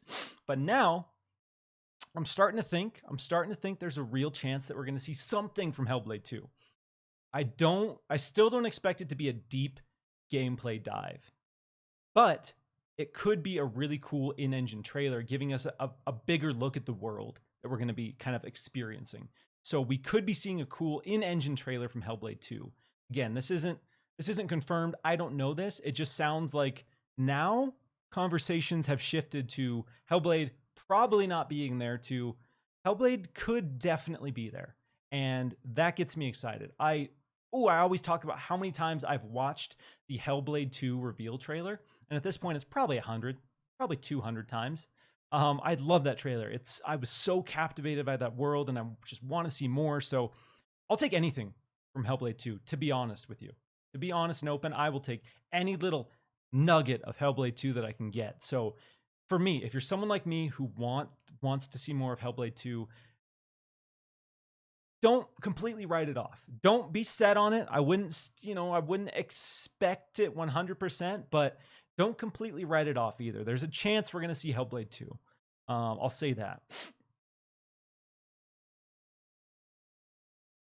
We got MDHX bringing up an interesting point here, saying, I honestly no longer know what is in the show because of all the back and forth. Yeah, it's been a roller coaster of emotions in the kind of speculation community. Like I said, like no one has a master list. You have people who hear certain things. There are people, I don't know, from Xbox, or I don't know how some people are getting certain bits of information, but there has been legitimate information circling in the ether of a lot of misinformation. So there have been really valuable little nuggets sprinkled in by people who do have some idea of what's going on. But like I said, no one has a master list for the Xbox show. And unless you're Phil Spencer or the video production team, you don't have a master list. And from what I understand as well, there's a lot of variables. They have a lot of moving pieces. They have maybe an outline, like a grid of everything that could be shown. Here are the things we could have ready. Here are the things that we will have ready. And they are probably moving and shifting that stuff around up until the last minute. Some people will tell you that Xbox had their showcase dialed in months ahead. They knew exactly what was going to be shown months out. I can tell you that is 100% false. I can pretty much guarantee that they didn't know 100% what the show was going to look like until last week, until the week before the show. I think that is the actual reality of it. Is they had a good idea. They had all the pieces scattered out on the table to what they could show. And then the week leading up, they put all the pieces together of the Xbox and Bethesda games showcase puzzle. And they're like, all right, this is what we're committing to. So yes, I know people think that these big, huge companies have everything figured out for months and months out and years out. And sometimes that's true, but sometimes it's coming down to the wire. It's coming down to the last damn minute. And that is the actual reality of it. Is Xbox didn't know probably until a week ago exactly what they're going to show. So that's probably why a lot of these conversations have been going back and forth, because you have like, oh, I heard from so-and-so, and so-and-so has gotten this right before, or so-and-so knows somebody from Xbox, or so-and-so knows somebody from blah, blah, blah. And so you get all this information thrown out into the universe, and people have to figure out like, what is the legitimate info here? Is any of this real? Is there any truth to this? And so that's why there's been a lot of back and forth. And it's exciting. It's interesting. If you want all those kind of nitty gritty details, there are people who have legit information and are putting legit information out into the world.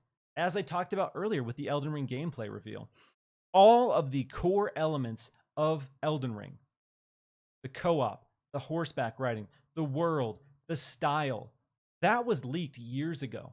We knew exactly what the gameplay design of Elden Ring was going to be way before we saw anything from it. So that's what makes it tricky, because there is good information, and then where there is good information, there's like 100 pieces of bad information. So it makes it hard when you're like, oh, okay, well, this was true. So is this true? And it complicates things quite a bit. So yeah, that's why there's been so much back and forth this year. But I also think Xbox wants to surprise people. And that's another reason, is Xbox has been really tight this year. Their lips have been sealed for a lot of big stuff. There are some stuff that I'm expecting that, they probably didn't want to be known. Like Outer Worlds 2 we touched on. That seems very, very likely. Outer Worlds 2 coming seems very, very, very, very likely. I'm not going to say it's confirmed, because nothing is official until it's official.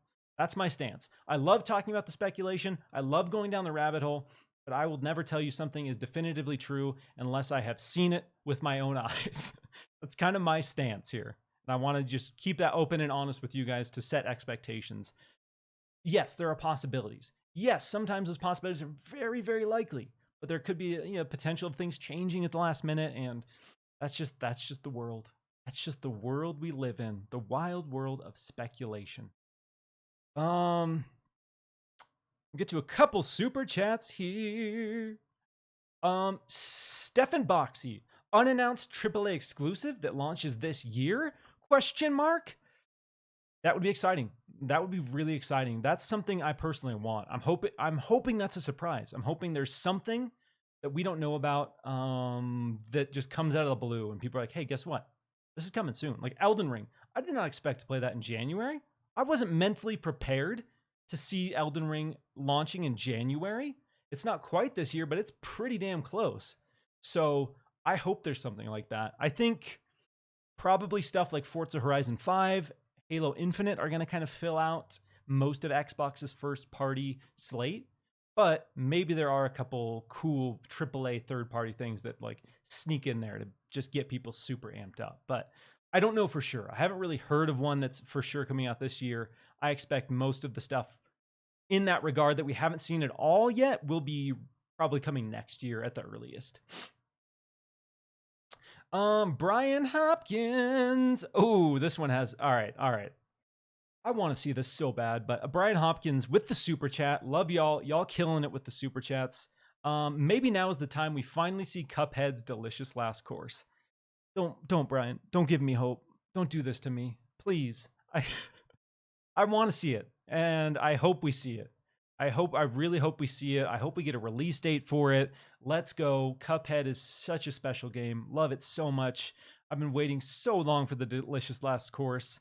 But I don't know. I don't even want to say we might see it, because I'd rather just be super surprised. But I don't know. I want it. Yes, Brian, I'm with you. Cuphead's delicious last course. Let's go. Let's go.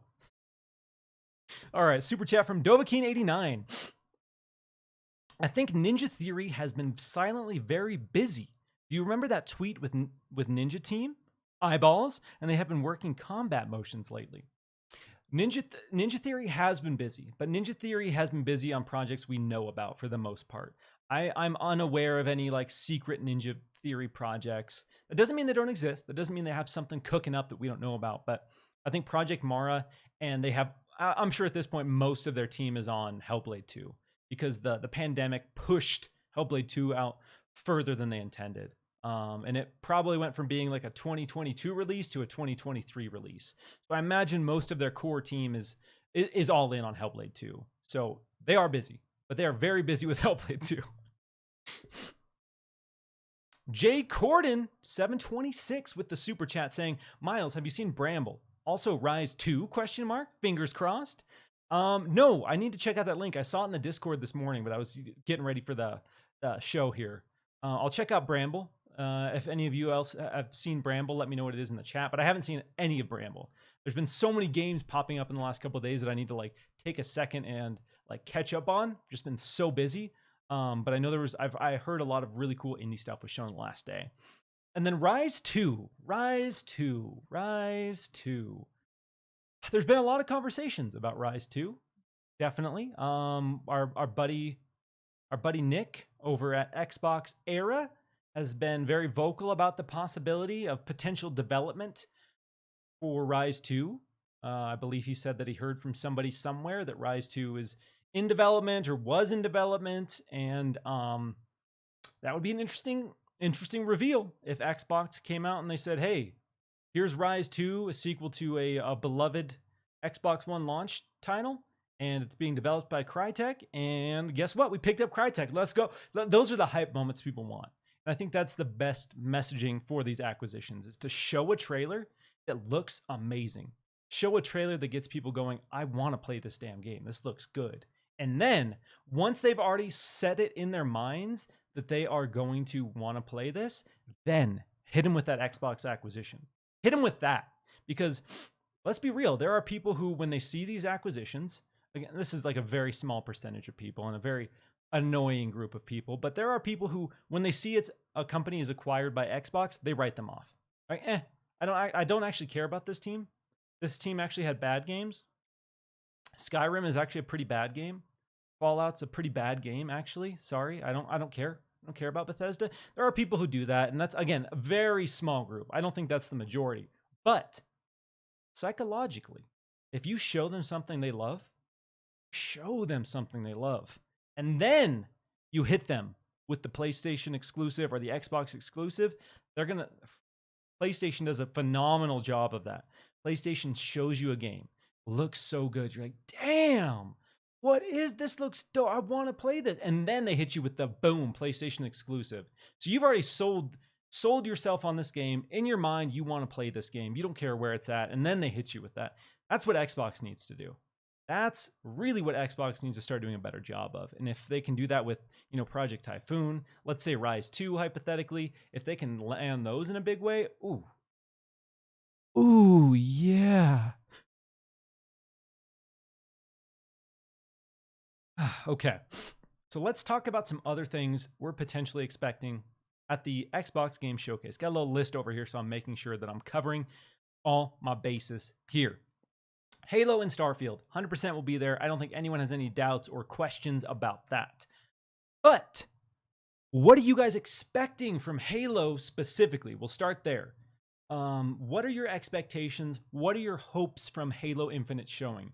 Do you want to see more campaign gameplay? Or do you want to see more multiplayer?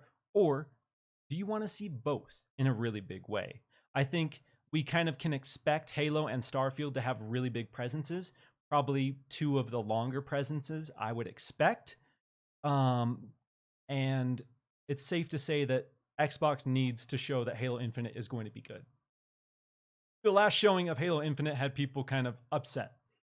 So there was a lot of, doubt and uncertainty after the last gameplay showing of Halo Infinite because of the graphics, whatever, because it's not innovative enough, whatever.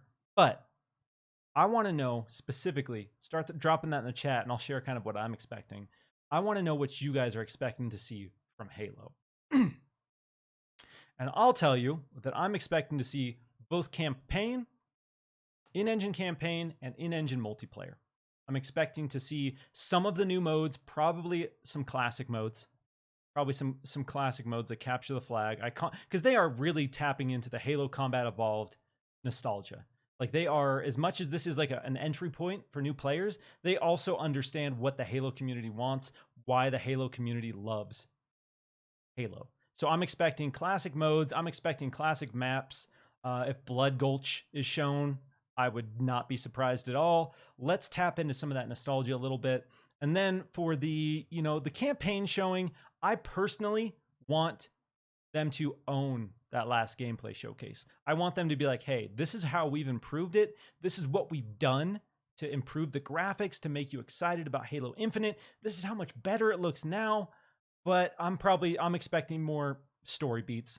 I'm expecting less like gameplay, Chief just killing grunts, and more like, hey, here's a big heavy beat from the story. Here's what you can expect from the narrative, and here's Halo Infinite looking really, really good in engine. Sorry. That's what I'm expecting. As much as I want them to just completely own, the kind of negativity of the last showing, give me handsome Craig, give me shirtless, oiled up Craig glistening in the sunset. Master Chief rises up over a mountaintop. He sees handsome Craig standing in shadow, just glistening in the sun. That's what I want. That is the big hype moment I want. Give Craig that glow up. Give him his chance to shine. I don't think they'll probably do that, unfortunately. But yeah, I'm excited for Halo. I love Halo. I know not everyone loves Halo, and that's fine. There's been a lot of conversations. Jeff Grubb especially has been quoted calling it a Halo-ass Halo game. And for the fans, that's what they want. They want a Halo-ass Halo game. People did not really love 5's campaign, so they want a Halo-ass Halo campaign. They want some Halo-ass Halo multiplayer, and I think the free-to-play element is how they are going to broaden the appeal. So the hardcores are going to be in day one. They're going to be excited. And then you're going to have a lot of fresh people like just trying it because, maybe they haven't played Halo or they haven't played Halo in years, but by virtue of it being in Game Pass and being free to play, they're going to check it out. I'm like, you know what? Halo is pretty dope. Halo is pretty sick. All my friends are playing it. We can play it on PC. We can play it on Xbox. We can play it on our phones. Like, let's go. I'm in on Halo. And I think that's going to be how they sell people on the fundamentals of Halo. And then we got some people in here throwing out what they expect from Halo Infinite. Look, sorry, I'm just laughing at some of the stuff here. Some people are saying only multiplayer. Gamma World is saying only multiplayer because the campaign will be trashed by media. And that's kind of why I'm leaning towards we're going to see a story-focused beat that's probably in-engine, but not necessarily with all of the chaos going on, so they can really hone in on like the graphics of Halo and be like, Halo Infinite does look really good. I know you guys were upset about what we showed last time graphically, but here's another slice of it, and Halo's going to look really good. And I think that's how they're going to use that. Instead of having the big open world Master Chief driving a warthog around, smashing into grunts, they're going to have like a tighter story beat for that. Leon Yomo asks, Miles, can we get an exclusive and world premiere voice? Exclusive world premiere. There you go. Let me get to a super chat from John BX32. No matter what happens at the show, we know that the future is incredibly bright for Xbox first party. It's not 2017 anymore, 23 and counting. Shrimp, you. You're right, John. You are right. The future of Xbox is very bright. And it's, as much as the memes are, wait till next year, or their games are coming, guys. The games are coming. We just gotta wait. We do just have to wait. And it's hard building up studios. It's hard building up teams, and it's hard making new IP. And Matt Booty's come out earlier this year and said, like, the pandemic especially really affected teams working on new IP. And we know Xbox is heavily invested in new IP to expand the appeal of Game Pass. So yeah, we might have to wait a little bit for a constant stream, but we know what Xbox's goals are for their cadence of what they're calling major first-party releases. So we can assume AAA first-party releases, they want one every 3 months. And if they can slam that cadence, one big Halo Infinite level game every 3 months, ooh, that's going to be exciting. I don't think that's going to happen next year. I don't think 2022 will be that year, but I'm expecting 2023 to be the kickoff of that approach of once a quarter, you're going to get a banger, as the community likes to throw around. You want some Xbox bangers? Here's one a quarter. And I think 2023 will be the start of that. I think 2022 was maybe potentially going to be the dream year for them, but I pretty much everything new IP wise got pushed by a year. Like I said, I think Hellblade 2 was probably going to be like a fall 2022 game until the reality of COVID development hit. Because they announced at the Game Awards thinking, yeah, we're going to be on track for 2022. It's going to be dope. Reveal this year. And then, oh, no, God, no. And then, yeah, reality hit in a big way and pushed that quite a bit. Let me make sure I'm not missing anything juicy in the chat here. Synodex says Jeff Grubb is a Halo hater. Don't listen to him. I don't know that he's a Halo hater. I just don't. I think him and like a lot of people just aren't that huge into Halo, and that's fine. That's kind of like me, and I'll use the biggest PlayStation franchise as an example of something I don't hate, but don't really care about, and that's The Last of Us. I played Last of Us 1, really enjoyed the intro. After that, I kind of got burnt out. Was kind of done with it pretty fast, and so my interest for The Last of Us, as much as people love it, universally beloved, is pretty minimal. I know what to expect. I know what it's going to be. I know what the beats are going to be. I know what the gameplay is going to be. I'm not going to tell you it's bad, because it's probably going to be pretty good or great, according to some people. It's just not my cup of tea. You know what I'm saying? Ain't my vibe. Yo, Poochie in the chat. What's up? Jay Corden asks, Miles, flight sim? Yes. Okay, I shouldn't say yes definitively, but I'm expecting Flight Simulator for console to have a new trailer, and I'm expecting that trailer to have a release date. And I'm expecting that release date to be very soon. We've seen, what was it? The leak, was it GameStop? Somebody was saying the 15th. Microsoft Flight Simulator was going to drop on console on the 15th. I could definitely see that. I was kind of hoping they would do like the shadow drop. Like, guess what? You can play Microsoft Flight Sim right now. Let's go. But maybe they have something else they're shadow dropping. And so maybe they're going to give us you can't play it right now, but on Tuesday, boom, let's go. Microsoft Flight Simulator for console. I want to see how the Series X can run that, because I played it on my PC and my PC's pretty decent.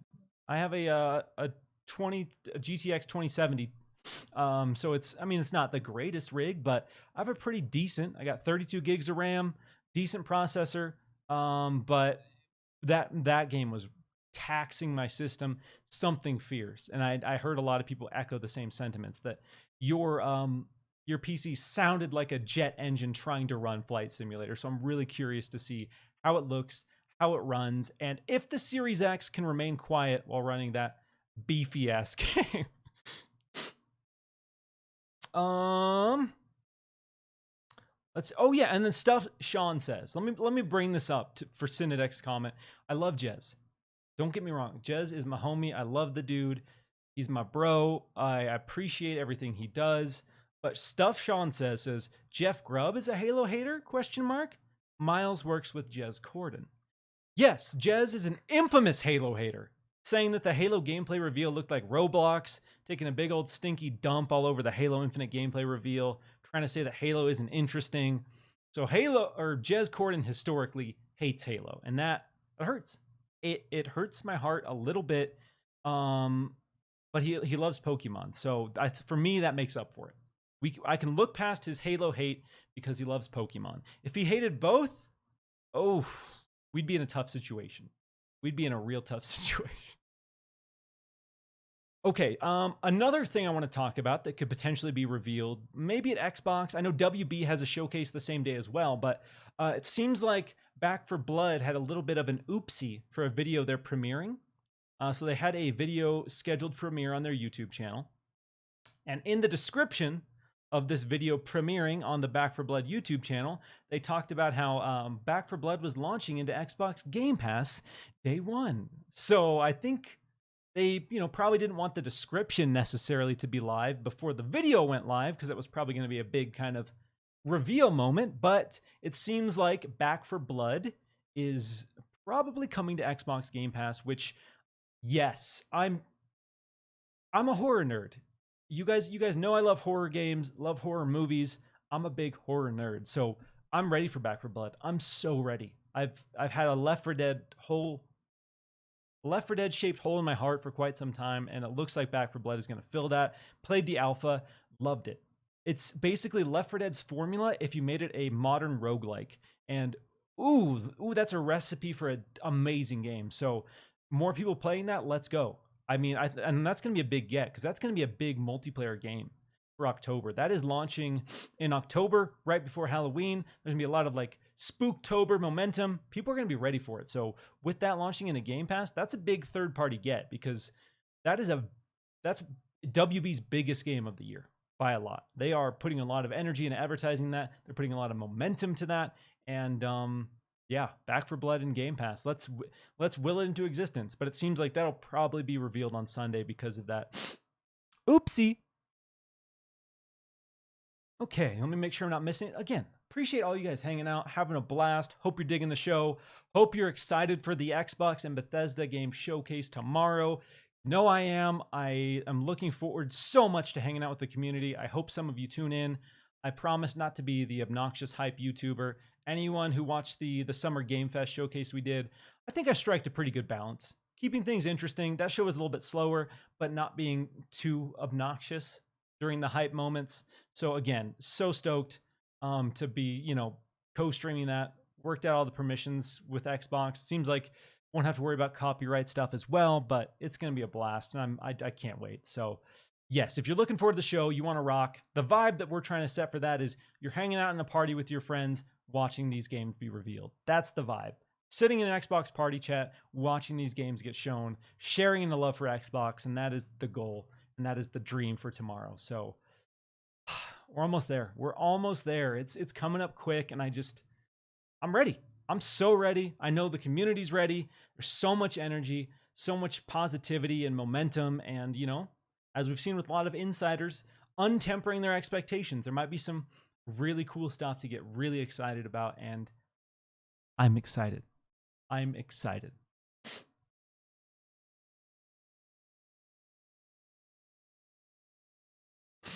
All right. Okay. So again, I don't really want to necessarily add any more spoilers. And again, potential spoilers. Again, I don't know the list. I don't want people to think I know exactly what's going to be shown because I don't. But there have been some other leaks floating around on Reddit right now that have been from people who've historically leaked some stuff in the past. So, if you've seen the list with like the Rayman and Mario 2 sequel, that was one. So far, that list has been 100% accurate, and there was some Xbox stuff on that particular list. So if you've seen that one, I won't really spoil what else is on there because I know some people at this point don't want spoilers. They just want to have the show, go in, enjoy it. But I will say, if you've seen that list, it's been 100% accurate so far. And if you haven't seen that list, if you see a list and you see the Mario and Rayman 2 sequel and a bunch of other Ubisoft stuff on there, avoid it if you don't want potential spoilers there.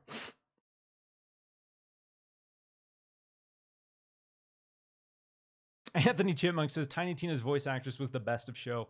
It was wholesome. There was a lot of fun kind of celebrity cameos at the Summer Game Fest, and that's one thing Jeff does. He puts on a pretty good show when it comes to like guests and stuff like that. So for the last few minutes of the show here, I'm just going to open it up to any questions you guys have. I said part of this would be a community Q&A, so any questions you have about acquisitions, any questions you have about the Xbox Games Showcase, any questions you have about E3, Summer Game Fest, anything as a whole, just start dropping those in the chat here, and I'll just start kind of cycling through those and getting to as many as I can. And again, it's an exciting time to be an Xbox fan, a legitimately exciting time to be an Xbox fan. I know some of us have stuck through it, through the tough times, through the hard times, and now we're coming on up, baby. We're coming up. And I know there's a lot of momentum and energy in the fan base, and people want those big slam dunk moments, and I understand because it's like football and sports teams. We want our team to be the better one, and I get where that comes from. But no matter where you play, it is an exciting time to be into gaming, and gaming is just getting bigger and bigger, and the games are just getting better and better. So Woo, let's go. Okay, we got Relic saying hype level from 1 to 10 right now, Miles. Oh, okay, so we got to quantify hype. See, that's hard. I'm an optimistic person, generally speaking.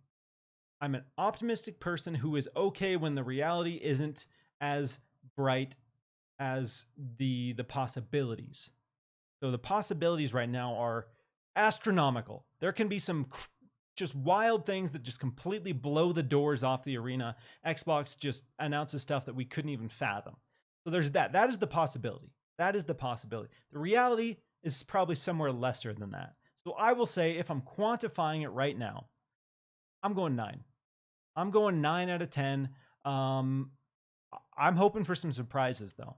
There's a possibility some big, massive surprises come out and just floor me. And we go from a 9 to a 10. But right now, I'm going to say 9. Even if I don't get a ton of major surprises, what I expect to be there and what I've heard will be there, 9. There's going to be game after game after game after game. So no matter what you like to play, there's going to be something for you. You might not be super stoked or hyped about every single thing they show, but there's probably going to be at 5 minimum games, no matter who you are, that Xbox shows that you say, yes, I want to play that. That looks really cool. And so that's huge. And we're going to have 90 minutes of games. 90 minutes. And like I talked about, like Halo Infinite and Starfield are going to be the biggest segments in my mind. And I don't really even expect those to be 5 minutes. So with Halo Infinite and Starfield being the biggest segments, and I don't expect them to be 5 minutes, it's going to be game after game after game after game. And that cadence is going to slam. So yes, get excited about games. They're not joking or being hyperbolic when they post games on Twitter, because they were very specific with the wording. This is the Xbox Games Showcase. They want you to know that Xbox does in fact have games, because that has been the narrative that they've been trying to overcome for so long now. So yes, Xbox has games. We will see a lot of Xbox games. If you like Xbox games, get excited. Get excited. I'm not going to tell you to expect 5 studio announcements, expect Fable gameplay, expect a bunch of stuff, but I am expecting you to have a good time, get excited, have a great show, and just kick back and just watch a constant stream of games. Sorry, I'm excited. Yeah, so 9, I'll give you a solid 9 out of 10 for now. And then I'll give, at the end of the live stream tomorrow, we're going to do a post-show breakdown as well. So we're going to do the live reactions, watch along, and then we're going to do a kind of post-show breakdown, talking about if Xbox did enough to move the needle, how Xbox landed, and then again, I'll probably throw a grade or a rating on it at the very end of the show after we've seen everything. All the surprises have been laid out. Everything's been laid out in front of us. I'll retouch on my 9 and see how that stands. Mr. Joanna Dark. Oh, could we see the rumored Halo spin-off games which were circulating months ago? Also, I am back to ask one question. Appreciate you dropping in, my man. Mr. Joanna Dark hit me up this morning before the stream. He's like, hey, bro, I'm not going to make it. I'm sorry. I have a graduation ceremony. And I was like, bro, don't apologize for having a graduation ceremony. Congrats. That is awesome. Again, I appreciate everyone who tunes in, but yeah, by no means am I expecting you to drop your social life, your personal life to tune in and hang out and talk about games. But I do appreciate everyone who does, because it's fun. The community we've been building with Xbox Chaturdays is amazing. All you guys are awesome, and I'm constantly in awe that I get to hang out and talk with you guys. So I can't really stress enough how cool it is for me. What other questions do we got? Oh, okay. Could we see the return of Quake? Another one from Mr. Joanna Dark. I don't know. I hope for the Quake fans there is something. I personally don't really care about Quake. If Quake never comes back, I'll be okay. But if Quake fans really want to Quake and they have the resources to do it and people are going to play it, let's go. Because I'll tell you one obscure first-person shooter that I absolutely love that a lot of people don't care about, Serious Sam. Huge in the Serious Sam. Cannot wait for Serious Sam 4 to come to Xbox. I also get most people don't care about Serious Sam. So a lot of people wouldn't care if Serious Sam went away forever. So I don't, because I understand what that's like. As a Phantom Dust stan, as the world's #1 Phantom Dust stan, I know what it feels like to have a game that you want to come back more than really anything else, and to have it not come back. year after year after year. Banjo fans, I'm sure know that feeling. You're a hardcore banjo fan. You feel that every year. Every time there's an Xbox showcase, you're like, really? You're not going to give me a banjo? Banjo's in Smash now. Why can't we have a banjo? So I know the pain. So I don't wish that pain on anyone. But is Quake coming back? I don't know. I really don't know. Sorry, I'm going to get some Mr. Joanna Dark with a lot of questions, seeing if anybody else has some questions here. Xbox BG says, great show, my brother. Appreciate you. Really, really do. Oh, Jigga J says, will there be a Legacy of Kain game there? Will there be a Legacy of Kain game shown? What was that one called? Blood Omen? What's this rumored Arcane project being called? Project Omen? I don't know. I don't know if we will. But maybe. Maybe we will, but I don't know. I don't if what I'm hearing is true, I don't think it'll be technically a licensed Blood Omen thing. It won't be in the Legacy of Kain universe, but maybe stylistically it kind of taps into that. Maybe it captures the essence of the Legacy of Kain kind of Blood Omen vibes. Again, this isn't me confirming anything. This is just me talking about some things that I've heard, some possibilities that could show up, and some tones and some vibes that could be on display for this Project Omen. So, will Legacy of Kain be there? Probably not officially, but maybe in spirit. Oh, God. Okay. Brian Hopkins with the super chat. This dude's been killing it. Everyone give Brian Hopkins a round of applause because he's just crushing it today. I'm not counting on it anytime soon, but have you heard any rumblings about Condemned 3 or a reboot? Please, Uncle Phil, make it happen. I loved Condemned. I loved Condemned 2 more than 1, honestly. I thought Condemned 2 was this amazing fever dream of a horror game, and they went all in with the weirdness. Super cool. I would love a Condemned 3. I would love a Condemned reboot, but I want them to... let Kojima make a Condemned game. That's what I want to see. Like, let's see, because Condemned 2 for me was this beautiful blend of just horror, noir, and just weird. And yeah, Brian, I'm with you. There's so many amazing horror franchises.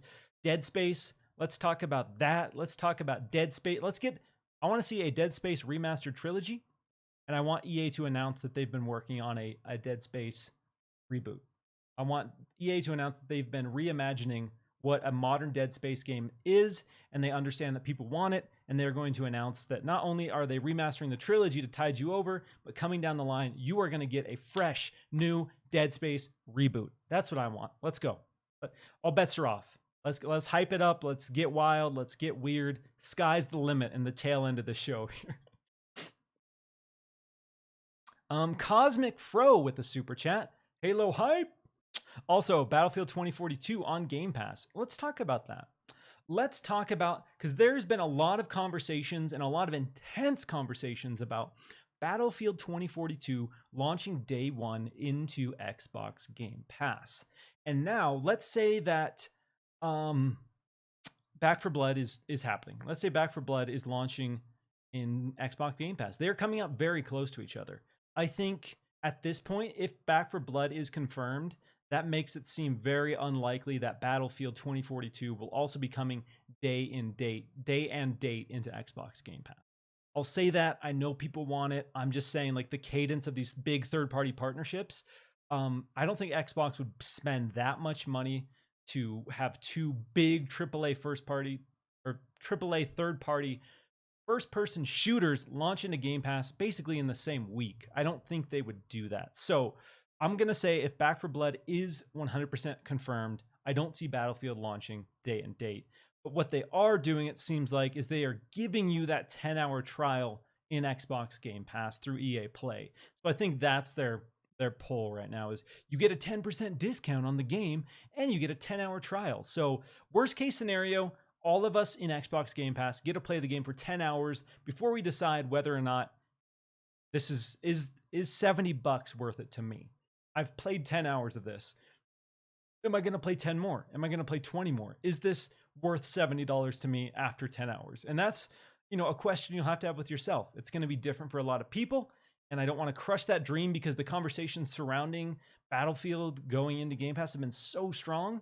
I think it potentially could. Maybe the reasons there was so much smoke is because they worked out a deal for it to come to Game Pass at some point, but maybe not at launch. Maybe Xbox has a pretty good slate of Game Pass stuff scheduled, a good slate of first-party stuff scheduled, and they're going to use that to give a resurgence to 2042 after the initial hype dies down. Because that's how these games work. There's a big push at launch. A lot of people are going to buy Battlefield 2042 simply because this is the first Battlefield on these new consoles. And I think that's, again, touching on what we talked about earlier. That's why they're charging $10 more. That's why they're going to cash in on that. And I think that would be why they don't launch it into Xbox Game Pass, because they're probably going to make plenty of money. People are going to buy it. There's been a lot of, people who have said they're not going to buy it. And, if you've said that, good on you. I support your decision. You speak with your wallet, whatever the case might be. But there are going to be a lot of people who are going to buy it. There's going to be an unquestionable number of people who will buy Battlefield 2042, especially if the Xbox showcase gameplay that we see looks incredible. Because, like I said, I went from not caring about Battlefield at all to being ready. I'm ready day one for this Battlefield. And if the gameplay really hits too, we're gonna have some good momentum there. But at launch, again, I'll just say it. If Back for Blood is launching, I don't see Battlefield launching day one. And I know for some people that sucks to hear. Okay, here's a super chat from Don't Subscribe to Game Pass. I appreciate you. Thanks for hanging out. I know it seems like you're not the biggest Xbox fan, and I'll read the super chat, which also kind of paints a picture of you not being the biggest Xbox fan. Thoughts on Xbox Xbots hyping up imaginary acquisitions? I talked about this earlier on in the show. I think right now, there really has never been a better time to be an Xbox fan. There's never been a time to be more excited about the future of Xbox. And if you're a PlayStation fan, you should be excited about what Xbox has been. Because Xbox looked at what PlayStation did with their studios, building up these teams, acquiring talented developers, and building them up. Let's look at Naughty Dog. Naughty Dog was not a first-party PlayStation studio. PlayStation bought Naughty Dog, and look at them now. That is their crown jewel. So Xbox understands what they need to do to correct that narrative, and they understand where Sony's been successful in building up these teams. So for you to downplay that with this comment and this super chat, you're ignoring what PlayStation has done to get to where they are. And if you truly are a PlayStation fan, you should be really excited about what Xbox is doing. And I'll say that because, it's fun to dunk on the fanboys or whatever, but that's never really been my vibe. That's not what this show's about. I love Xbox. I prefer Xbox. I also love PlayStation. I also love Nintendo. I also have a gaming PC. Like, if a game is good and somebody is doing something well, I'm not going to ignore that because of my bias. I bought a PS5. I was in the queues in line trying to get a PS5 to play Demon's Souls. Like, I'm there. Like, if a game is good and I want to play it, I'm going to figure out a way to play it. So, yes, to your super chat here, be excited. That's all I'm going to say. You can prefer PlayStation. That's fine. I don't fault you for preferring PlayStation. PlayStation has been killing it. So that's okay. We're friendly here. We're all friends here. So that's what I got to say about that. I'm going to kill you with kindness there. Don't subscribe to Game Pass. I see Paris in the chat. What is up? Paris says Battlefield 2042 focusing on multiplayer is the right call. And yeah, we talked about this a little bit at the beginning of the show, but yeah, I agree. Like I talked about, I've never beaten a Battlefield campaign in my life. I've never spent more than 30 minutes with a Battlefield campaign in my life outside of Bad Company 1 and 2. Bad Company 1 and 2 were pretty great campaigns. But the core Battlefield games have never been known for stellar campaigns, in my opinion. Again, I said this earlier, but I don't want to downplay the people who love the Battlefield campaigns if that's really what you want to play. But for me, Battlefield's always been about these big, epic multiplayer experiences. And for them to go all in on that is exciting for me. And that's why I'm a little bit more excited about Battlefield 2042. Dovahkeen with the super chat says he about to buy a Series S after the C3. See, that's it. I just want more of us to play games together. That's all. I know it's like cheesy and corny to say like, yeah, it It doesn't really matter. I just want us all to play games together, you know? I just want us to play great games and have a good time. But really, I do. I really do. And again, I don't care if you prefer PlayStation. That doesn't make me like you less or think you're an idiot or think you're a buffoon or whatever. It's just we all have the reasons for liking the things we do. But to prefer something doesn't mean you hate something else. And that's something we need to normalize. I prefer Xbox. I have a lot of people who want me to come on to podcasts, come on this show, and just slam dunk on PlayStation, just dunk on them all day. And I could, and everybody would go, yeah, Miles is dunking on PlayStation. Woo, woo, woo. But that's not fun to me. That's not what it's about. So I don't know. Maybe I'm cheesy, maybe I'm corny, but that's where I am. And that's honest. And I'm being 100% honest with all of you. So that's where I All right, let me see if there's any other questions here. Again, appreciate all you guys hanging out. Will Xbox acquire Remedy? Okay, so this is from G Topper, and this person asked, will Xbox acquire Remedy and Moon Studios? I want them to acquire Moon so bad. Ori and the Will of the Wisps is one of the best indie games of all time. I absolutely love Ori. I loved Ori and the Blind Forest. I really, really loved it. But Will of the Wisps came out and absolutely destroyed that game in every single way to me. I couldn't believe the jump that team made, being an independent developer. And that's a great, beautiful platformer, kind of, you could say it's family friendly. Kind of had that Disney-ish vibe. Xbox needs teams like that. And you could get Moon Studios. Ooh. I'm in. Moon. But it doesn't seem like Moon necessarily wants to be acquired right now. I'm sure those conversations have happened, but I don't think Moon wants to. They, I think, want to keep open. They have good momentum right now. They're in the phase of like trying to get as many people as possible playing their games and knowing who they are, and they've been on a streak there. So yes, I would love to see Moon. I don't know if they're being acquired though. Same with Remedy. Remedy is, quite frankly, Remedy is overcommitting. In my eyes, Remedy is working on way too many projects at the same time. And I think a lot of that is coming from financial pressures to, do certain things to keep the lights on. Remedy's a talented team. I love what they do.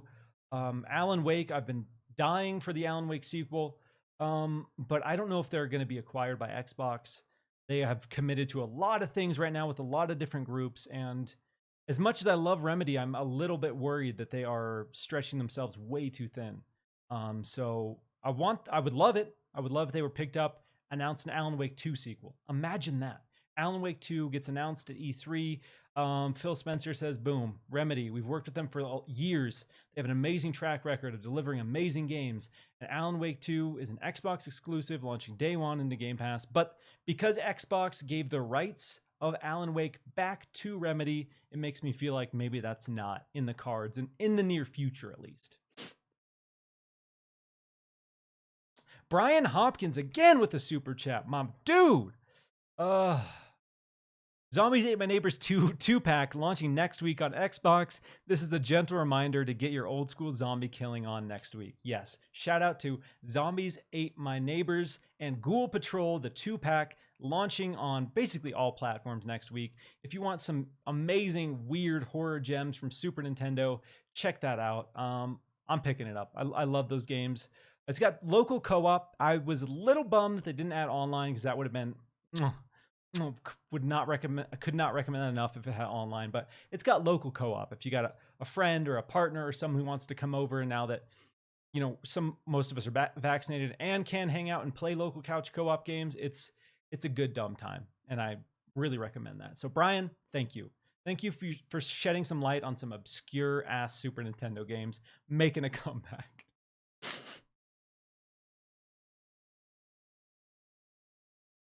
Okay. Catching up on some questions here. Oh, okay. Stevie Wander says, bold prediction on the Starfield release date. Mine is 11/11/22. That would be a cool. I like that looks good on paper. 11/11/22 looks really good on paper. It's pleasing to the eyes. So from a marketing perspective, yeah, that's a good idea. That's a really good idea. I'm not going to put a hard release date out, but I talked about this previously when the Q1 the Q1 rumblings were kind of out and about, that's not the case. From what I understand, from what I've been hearing, from people who have a pretty good track record, fall, expect fall 2022, which might be a bummer for some folks to hear, but that's what I'm expecting. I'm expecting that to be their big November release. So 11/11/22, sure, I'll throw my name on that for now, I guess. Stevie Wonder, because I'm expecting November as well. November of 2022 for Starfield to be their big, huge Xbox game for next fall, because they have Halo this year, definitely not coming this year, and I'm expecting it not to be even early next year. Neil B, a member of the channel. Appreciate you. That's huge. So I guess with that, I'll re-hype up our Discord. So again, I talked about this at the start of the show, but Windows Central, we ramped up a Discord in a big way. We got a ton of people. We have a gaming community there, and that's awesome. Tons of memes. I think it might have been Jay Corden. Somebody leaked some Elden Ring screenshots, and it was just me like photoshopped onto a Morrowind character in a V-neck, and it was horrifying and beautiful, and I loved it. And there's just a great community of people in there. So I'm gonna drop a invite to the Discord in the like video VOD of this particular episode, and that'll be live for 7 days. So if you're watching this within 7 days of it going live, join that. Come hang out with us.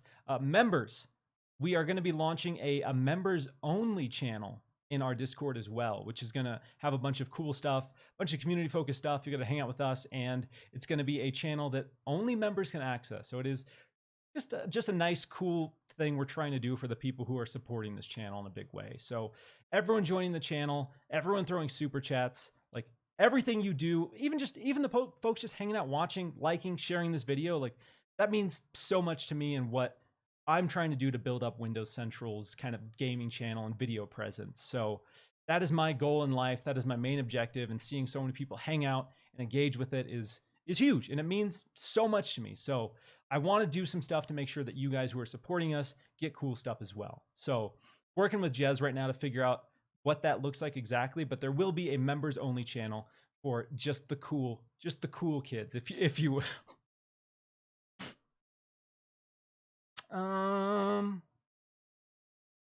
Ashu is calling me out saying, Miles, you are barely online on Discord. Jez is active there. I'm on there at least once a day typing some stuff. It's not fair. Jez doesn't sleep. I get my full 8 hours in every day.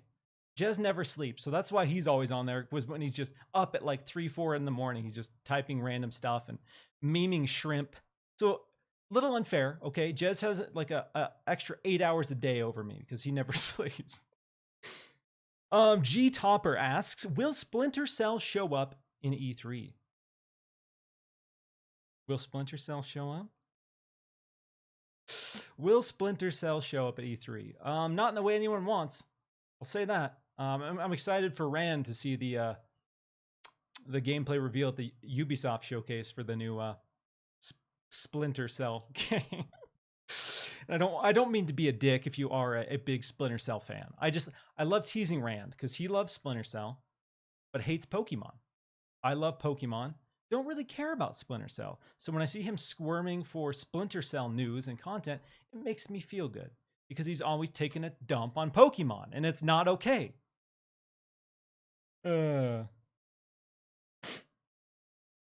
Okay, so I guess with that being said, we're at a little over 2 hours here, so I'm going to wrap up this show.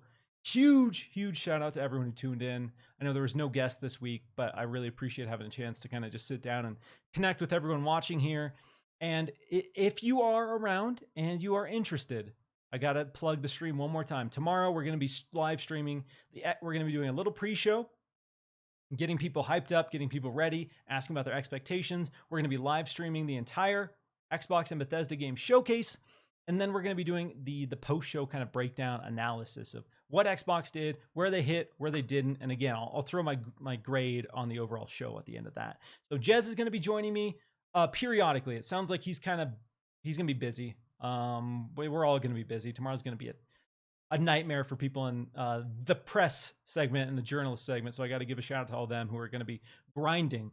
So he's going to be just kind of lurking, popping in occasionally. So I'm excited. The show's going to kick some booty. Like I said, I'm at about a 9 out of 10. I'm ready for it. I'm looking ready to rock.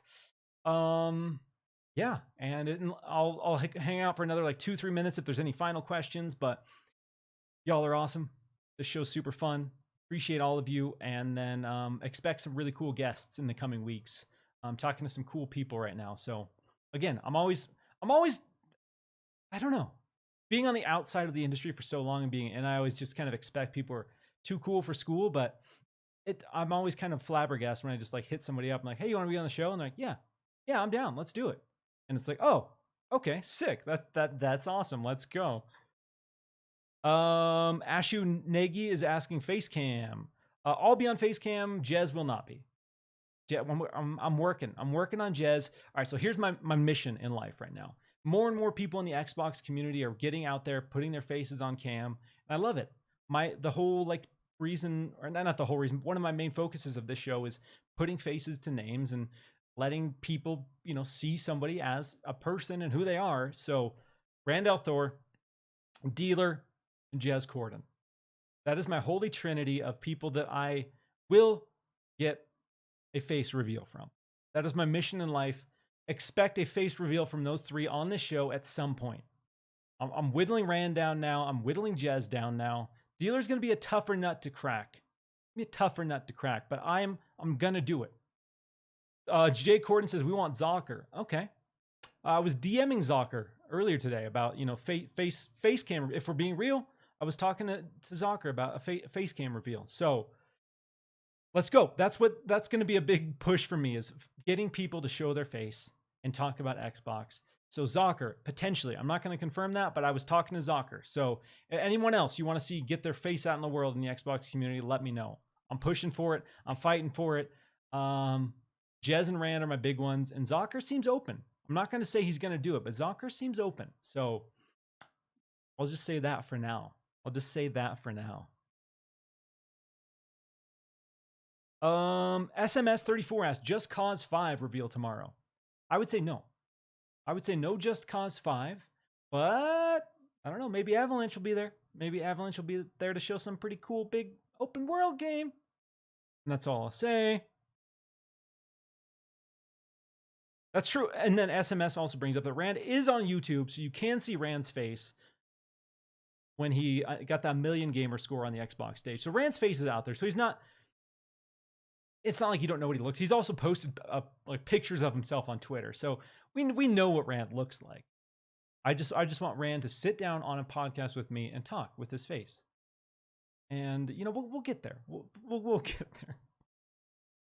All right. Well, that is going to be it for me. Thanks so much for hanging out. If you guys want to hear me ramble more, we got a pretty stacked lineup for the Bitcast later today as well. So I'm going to be jumping on in a couple hours with Ains, Lord Cognito, Randall Thor, I'm blanking on someone else, Insipid Ghost, probably blanking on someone else, but we have a pretty stacked cast for Bitcast later today after the Ubisoft show. So I'll be socialing all that out if you want to hang out some more. So I'm doing the old podcast gauntlet on a Saturday, and that's going to be it from me. Thanks so much for watching, everyone, and we'll see you next week. Have a good one.